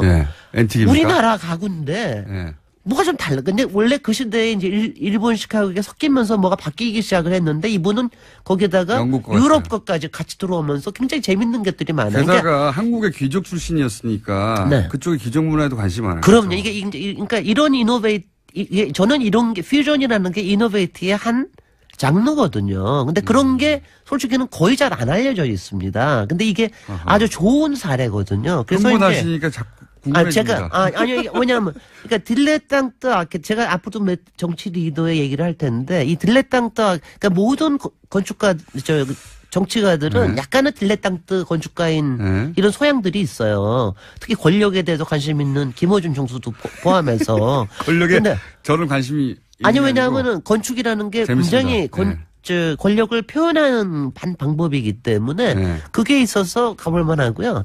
그런데 이제 이게 한 가지가 뭐냐면 또 근데 이게 좀 싫기는 싫기도 해요. 왜냐하면은 윤보선 대통령만 생가하고 사가가 다 살아 있습니다. 이분의 생가는 또 충남의 아산에 가면 또 있습니다. 거기도 99칸 집이에요. 그러니까 무지무지 부자였던 집이라는 얘기죠. 그러니까 귀족 중에서 인문학적 소양이 있으면서 국제적인 견문도 있고, 그러면서 쓸만한 돈도 있고, 그리고 정치에 관심이 네트워크 있었던. 다 있고, 본인은 신문사 사장도 하셨고 그랬는데 이런 거를 그러니까 제가 볼 때 이런 거를 어떻게 봐야 되나라고 하는 거를 제가 근데 생각을 해보세요.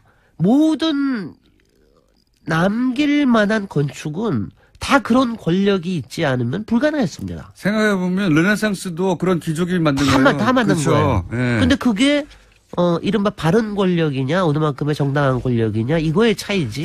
지금 말씀하신 거 생각이 났는데요. 네.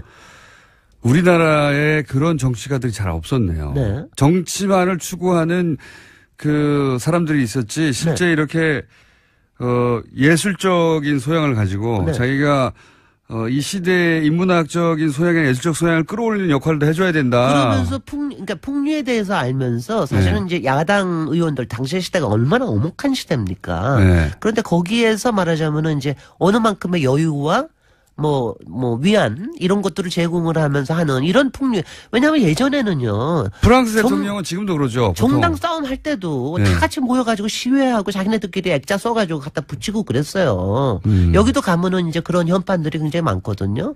근데 그러니까 신사 정치가라는 거에 대해서 우리는 하도 그냥 맨날 바닥에서 싸웠기 때문에 아스팔트 바닥에서 싸웠기 때문에 조금 거부감은 있지만 그런 전통에 대한 생각을 가지면서 이런 건축을 보존하는 것도 굉장히 나쁘지 않은 거라고 생각합니다. 정치가가 기본적으로 소위 이제 권력 다툼만 할 게 아니라 풍류를 알고 그 시대의 문화적 소양을 최소한 따라가면서 그리고 끌어올리는 노력도 해줘야 멋진 정치가인 건데 그래서 프랑스 대통령들은 꼭 뭔가 건축물을 하나 남기려고 하죠, 자기들. 그렇습니다. 네. 아니, 지금 저기 보시는데 사랑채 가보시지 않았지만 사랑채하고 그 별똥을 보면은 그때 만든 아이콘들이 있어요. 그러니까 기둥이 굉장히 높아지고 지붕이 굉장히 바깥으로 많이 나오게 되고. 근데 그 첫 모델처럼 볼 수 있는 부분은 윤보선 대통령. 근데 그 모델을 만든 그것들이 지금 가서 보면은 청와대에도 그게 남아있고 상춘제에도 가면은 그 모습들이 남아있어요. 근데 이런 거를 이런 얘기를 이렇게 서로 저는 좀 하면 좋겠어요. 여기 갈 때. 근데 최근에 백인제 가옥이라는 게 이제 인사동에 오픈을 했는데 그건 완전히 공개를 해요. 근데 그거는 완전히 친일파가 만들었거든요. 근데 거기에 약간 비슷하긴 하지만 풍류라는 점에서는 완전히 다릅니다. 그러니까 그게 참 나는 뭔가 모르겠어요. 집장사 집이라 하더라도 사는 사람의 품위에 따라서는 집에 디테일이 달라지겠죠. 달라집니다. 근데 그게 정치가 중에 지금 현재 정치가들 중에도 이런 게 필요하다. 그런 메시지를 말하고 싶으신 거죠? 네. 그리고 이런 메시지 많아 다음에는 제가 좋아하는 우리 정조의 규장각 가지고 한번. 뭐냐면 대단한 건축물이기 때문에. 참고로 발음이 딜레땅트라고 하셨습니까? 딜레탕트.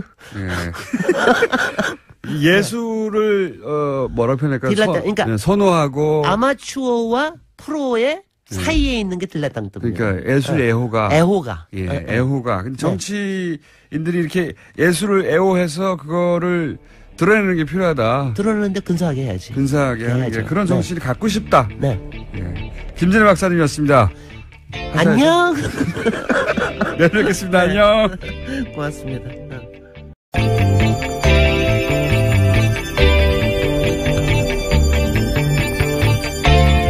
안녕하세요. 김호준입니다.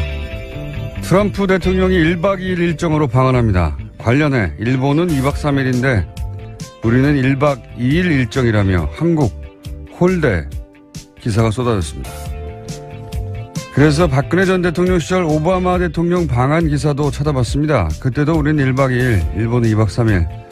당시 오바마는 오후에 도착해 다음날 오후에 떠납니다. 사실상 만 하루. 하지만 한국 홀대 기사는 없었습니다. 이번 방문은 의전 문제로 전날 밤이 아니라 오전 도착하는 일정으로 한미가 합의. 그리고 일본에는 오후 늦게 도착해 오전에 떠나니 사실 공식 일정 시간은 거의 같습니다. 물론 미국이 전통적으로 일본을 우리보다 중요한 외교 파트너로 항상 취급해온 건 부인할 수 없는 역사입니다. 현직 틸러슨 장관도 그런 말을 했죠. 일본은 가장 중요한 우방국, 한국은 동맹 중 하나. 그러니까 제대로 된 문제의식이라면 미국의 동북아 외교 전략 자체를 따져야 맞는 겁니다. 그게 아니라 하룻밤 더 자네 아니네로 미국이 우리를 더 중요하게 취급하네 아니네 따진다는 거, 이거 정말 유치한 거 아닙니까? 일본보다 미국에 더 중요한 우방이 되는 방법이 하룻밤 더 자고 가라고 하는 겁니까? 세계 2차 대전 이후 미국의 동북아 전략의 큰 틀이 호텔 체류 시간으로 바뀐답니까? 정부를 비판하는 건 얼마든지 할 수 있는데 그것도 좀 수준 있게 합시다. 그러니까 다수는 누구 겁니까? 김원준 생각이었습니다.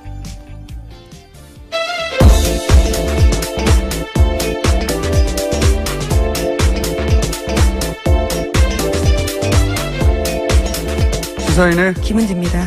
다수 누구 겁니까? 누구 겁니까? 전 이미 방송에서 수차례 말했어요. 누구 걸로 추정된다고. 자, 네. 첫 번째 뉴스는 뭡니까? 네, 박근혜 전 대통령이 구치소에서 인권 침해를 당했다면서 국제사회에 문제 제기하려는 움직임이 있다고 외신 보도가 나왔습니다. CNN이 보도한 바인데요. 박근혜 전 대통령의 국제법무를 맡고 있는 MH그룹에서 그러한 문건을 작성했다라고 보도했습니다. 박근혜 전 대통령은 자신이 구치소에서 더럽고 차가운 감방에서 지내고 있고 계속 불이 켜져 있고 잠을 잘 수 없다 이렇게도 주장했고요. 또 건강 상태가 나빠지는데 적절한 치료를 받고 있지 못하다라고 주장했습니다. 네, 이런 걸 개뻥이라고 하죠. 더럽고 차가운 감방에서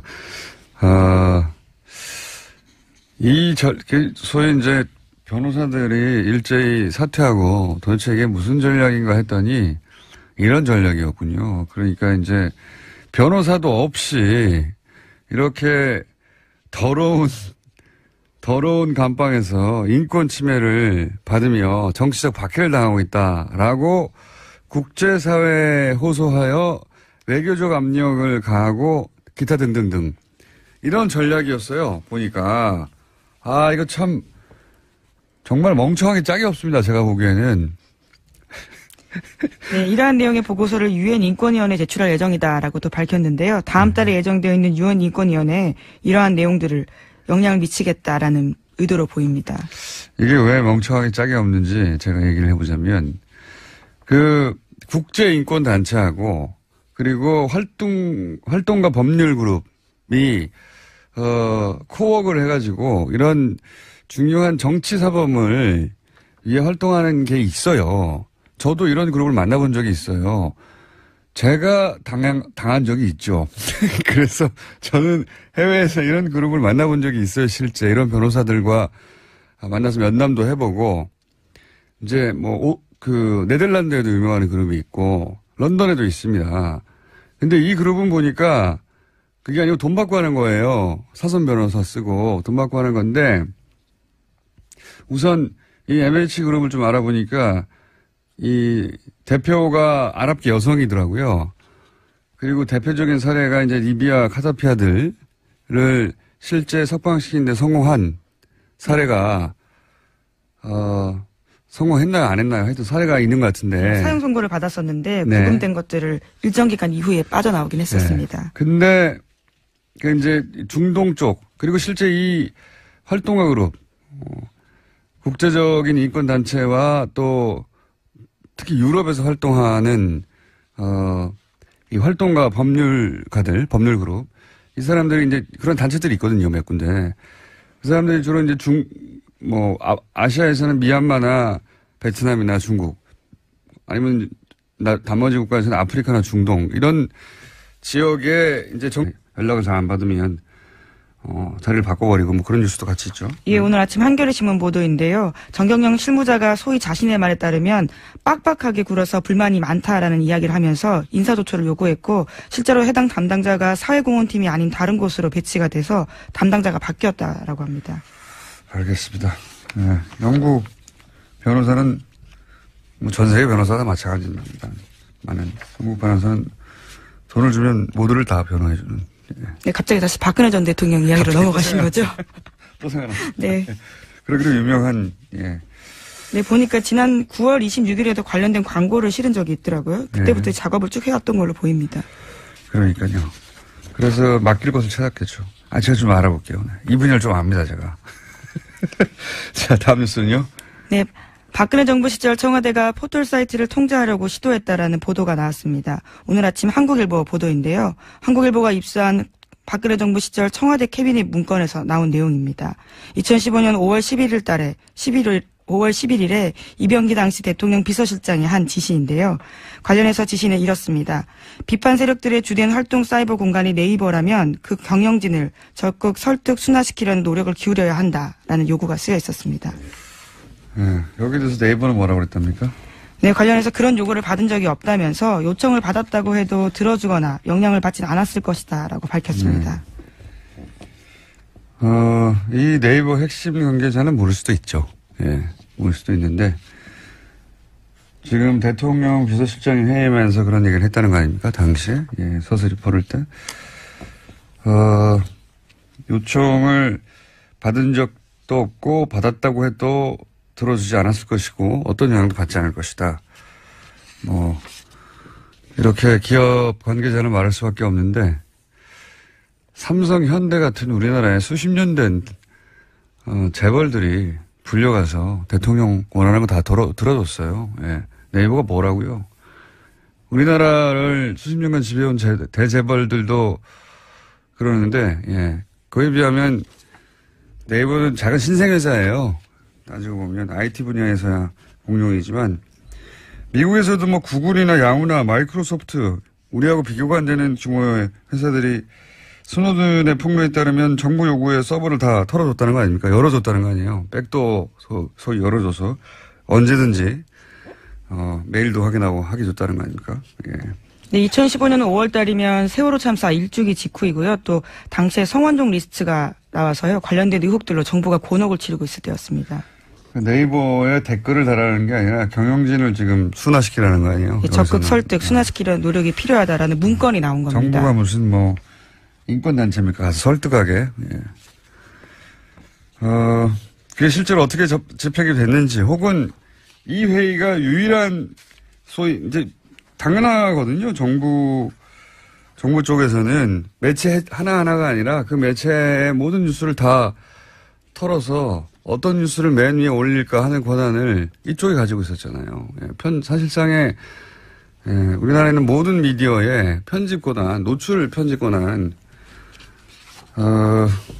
늘 여기서 가지고 있었던 거예요. 그러니까 얼마나 통제하고 싶었겠어요. 근데 지금은 이제 그 중에 하나의 문건이 나왔을 뿐이고 이게 처음 한 생각이겠냐 이거예요. 예. 저는 그렇게 생각하지 않습니다.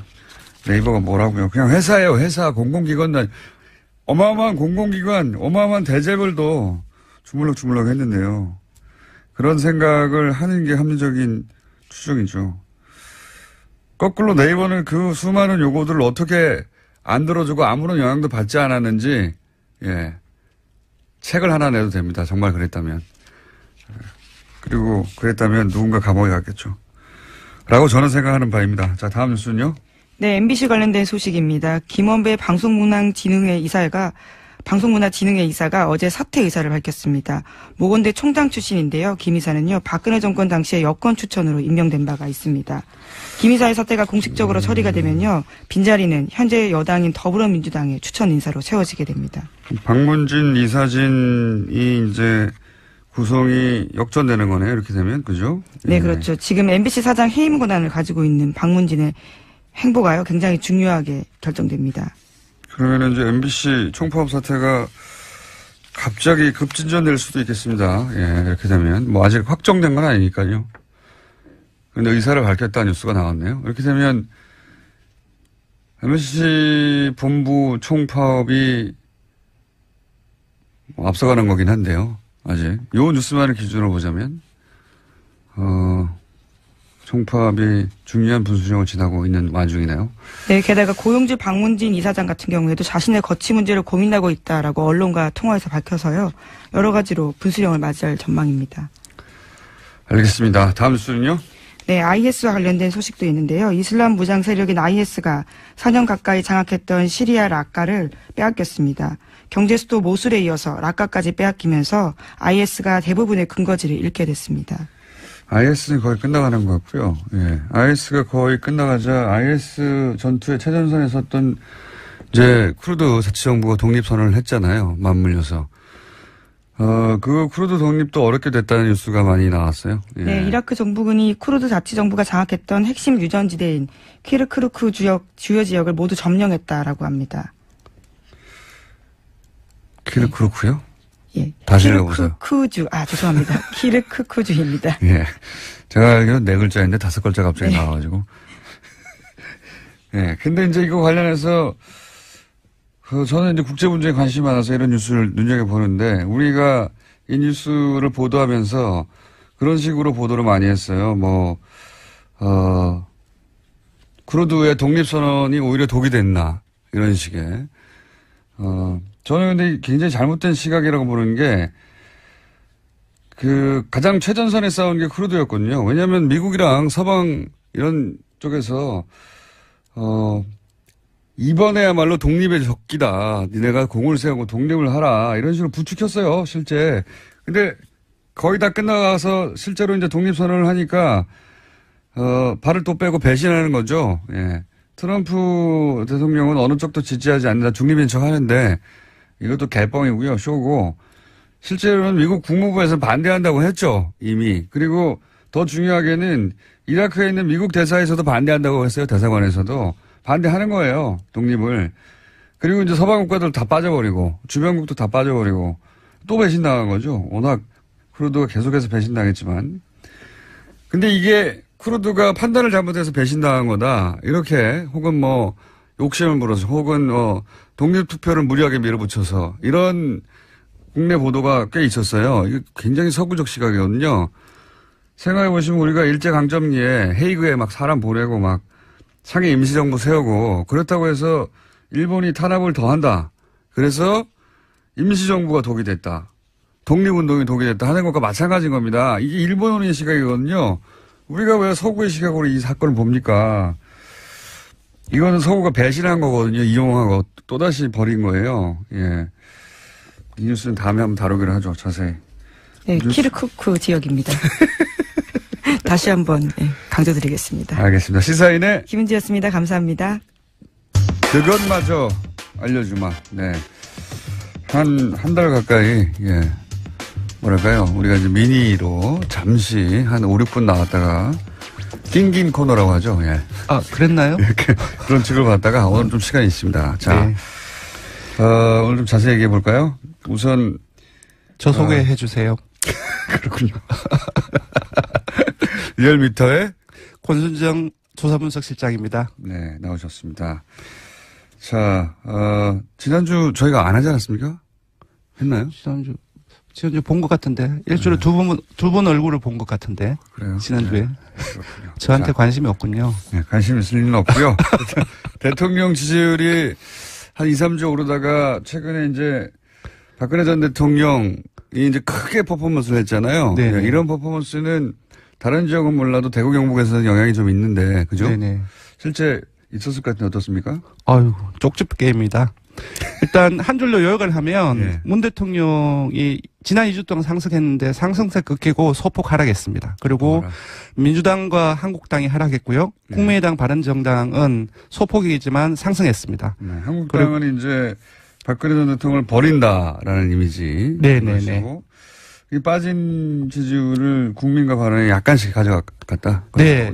분석을 해보면 네. 희한하게 박근혜 전 대통령 정치보복 재판정 발언이 있었지 않습니까? 그 이후에 과거 박 전 대통령 콘크리트 지지층 하면 영남권과 5, 60대 보수층 이렇게 했는데 문 대통령의 지지층과 민주당 지지층, 이들 지지층, PK, TK 60대 이상 보수층에서 일제 이탈을 했습니다. 그래서 PK, TK 60대 보수층 중에 문 대통령에 걸쳐있던 지지층이 빠졌다. 예, 맞습니다. 예, 헌재 소장 임명 논란이라든지, 신고리 논란 이 부분도 있었지만, 가장 주요한 영향은 바로 박근혜 전 대통령 정치 보복 발언 여파가 아닌가 싶습니다. 자유한국당은 그 콘크리트 지지층이 민주당으로부터 이탈을 했는데, 이 이탈 지지층을 상당수를 흡수를 못했고요. 반면 반사이익으로 국민의당 바른정당은 이들 그 콘크리트 지지층 일부를 흡수한 것으로 보입니다. 그러니까 이제 박근혜 전 대통령이 정치 보복을 당하고 있다는 퍼포먼스를 지난 주말부터 크게 했잖아요, 아주. 그렇습니다. 지난주 초입니까? 크게 했죠. 예. 일정한 성명도 내고. 근데 이게 종편을 중심으로 굉장히 큰 뉴스였거든요. 그렇습니다. 굉장히 큰 뉴스였고 또 정치적 정치범들이나 또는 뭐 박해받는 열악한 인권 환경에 있는 것을 위해서 활동하는 사람들인데. 그런데 지금 이 MH그룹의 이 대표가 아마도 아랍계여서 특히나 이 케이스가 대표적으로 올라온 것 같은데 리비아의 카다피 아들. 근데 제가 왜 멍청하다고 생각하냐. 우선 리비아하고 우리나라는 비교할 수가 없어요.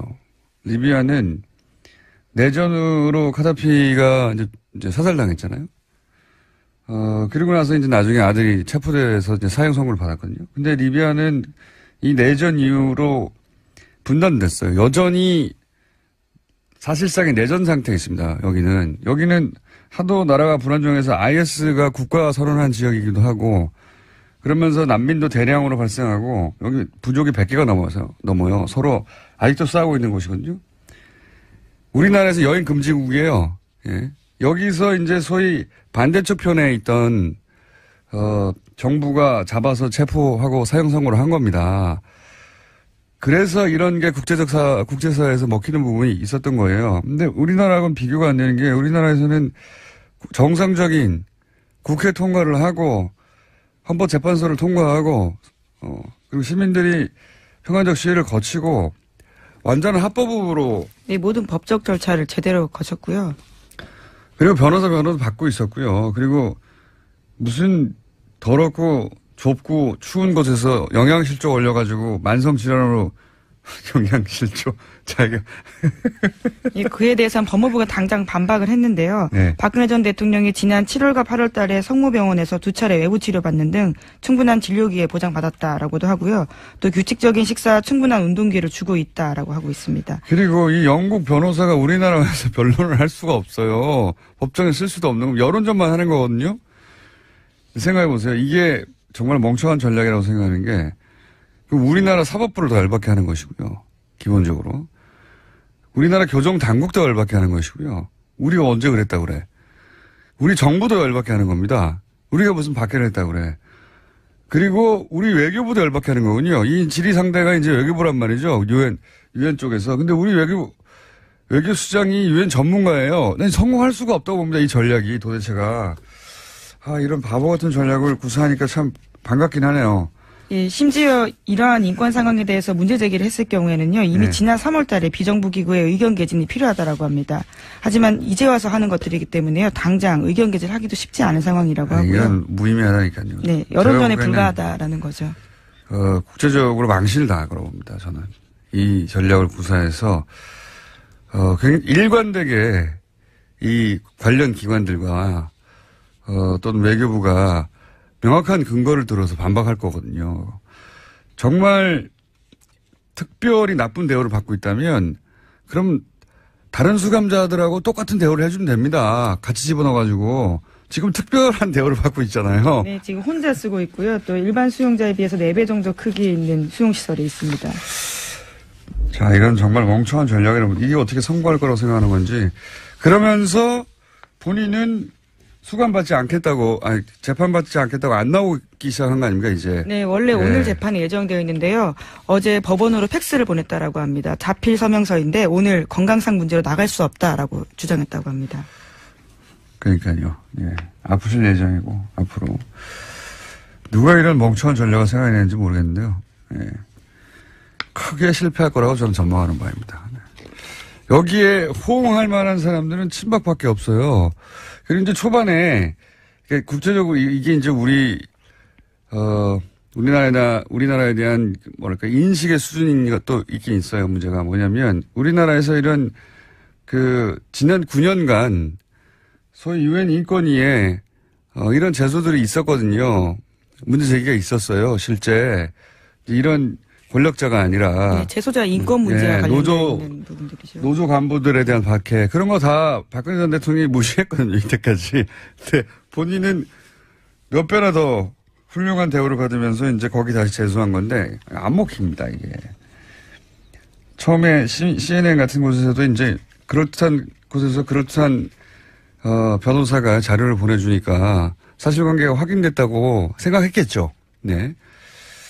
하지만 곧 실제 취재를 하고 나서 다 개뻥이라는 걸 알게 될 겁니다. 이게 통하지가 않습니다. 이게 바보가 아니거든요. 그 사람들도. 자, 실패할 전략이라고 저는 전망하는 바이고 제가 이 그룹에 대해서 실제로 국제인권단체 그리고 그 법률가 활동가 그룹에 물어볼게요. 어떤 곳인지. 네, 제가 지금 알고 있는 상식으로는 그렇습니다. 제가 그런 단체와 그런 그룹에 지원을 받은 적이 있거든요.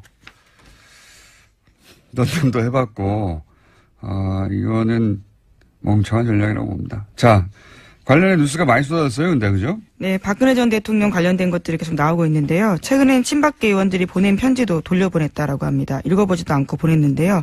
친박계에서조차 자진 탈당 권유가 나오자 아예 선긋고 있다라는 분석이 나오고 있습니다. 또 자유한국당에서는 박근혜 전 대통령 출당 작업에 속도를 내고 있습니다. 서청원, 최경환 의원도 함께 출당시킨다라는 계획입니다. 그런 계획이라는 얘기는, 지금 바른정당, 탈당파, 통합파라는 말보다 탈당파라는 말이 맞는 것 같은데, 통합파하고 얘기가 급진전하고 있다, 이렇게 봐야 되겠죠? 예. 네, 어제도 관련된 여론조사 말씀드렸었는데요. 네. 그 직후에 어제 국민의당 원내대표와 바른정당 원내대표가 공식적으로 만났습니다. 그 여론조사는 국민의당에서 흘린 거고요. 예. 어떻게 합니까? 비밀리에 했는데. 흘려서 여론을 만들어 보려고 하는 거죠. 그래서 바른정당의 소위 자강파와 국민의당의 소위 안철수계, 이 기회에 합쳐야 되는 거 아니냐, 이런 이야기가 오고 가는 것 같고요. 예. 그리고 자유한국당과 이제 통합파들이 합치려고 하는 것 같고, 여하간 바른정당은, 크게 축소되거나 아니면, 국민의당과 연대하거나,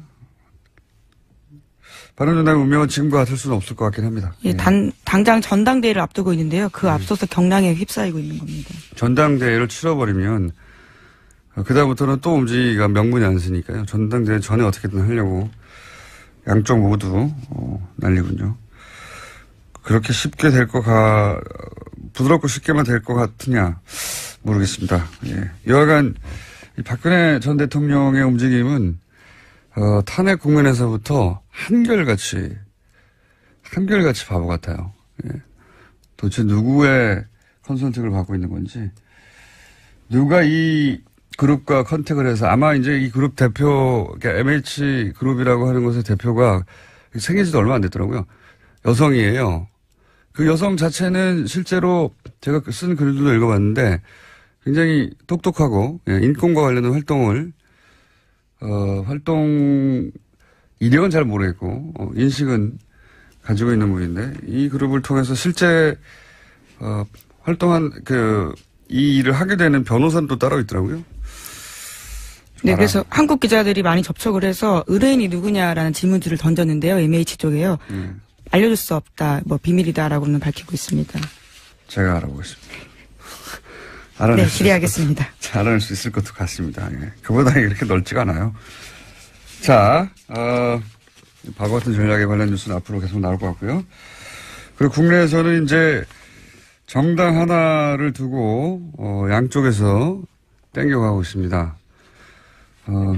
그렇게 될지 안 될지 모르겠고 자유한국당에서 의원들을 이렇게 땡겨가는 것은 숫자와 시기의 문제일 뿐 성공할 것 같아요. 예, 성공할 것 같은데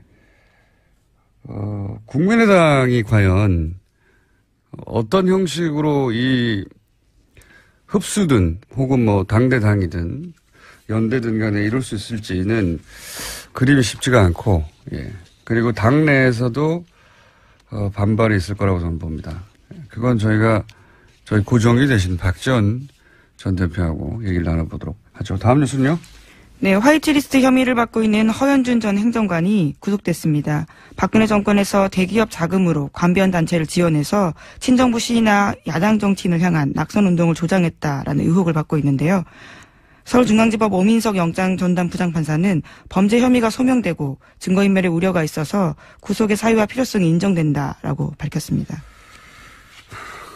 구속됐군요. 예, 이분은 소위 화이트리스트 이런 단체들한테 돈 내주는 역할을 네, 돈을 지원한 거죠. 예, 중간에 했던 것이고 그런 단체들은 지방선거는 아니죠. 총선 때 지금 드러난 건 총선밖에 없는데 뭐 지방선거라고 안 했겠냐 싶긴 한데 총선 때 이런 단체들이 낙선 운동을 하게 하도록 했고 생각해 보면 태극기 집회에는 관련성이 없겠는가 하는 생각도 듭니다만 현재까지 밝혀진 바로는 그렇습니다. 아마 구속되고 나서 추가 조사를 하면 태극기 집회의 관련성도 저는 나올 가능성이 대단히 높다. 그런 생각이 듭니다. 자, 허현준 전 행정관이 그래서 이제 돈줄을 관리하기 위해서 정경련 직원에 대해서도 예, 말을 잘 안 듣거나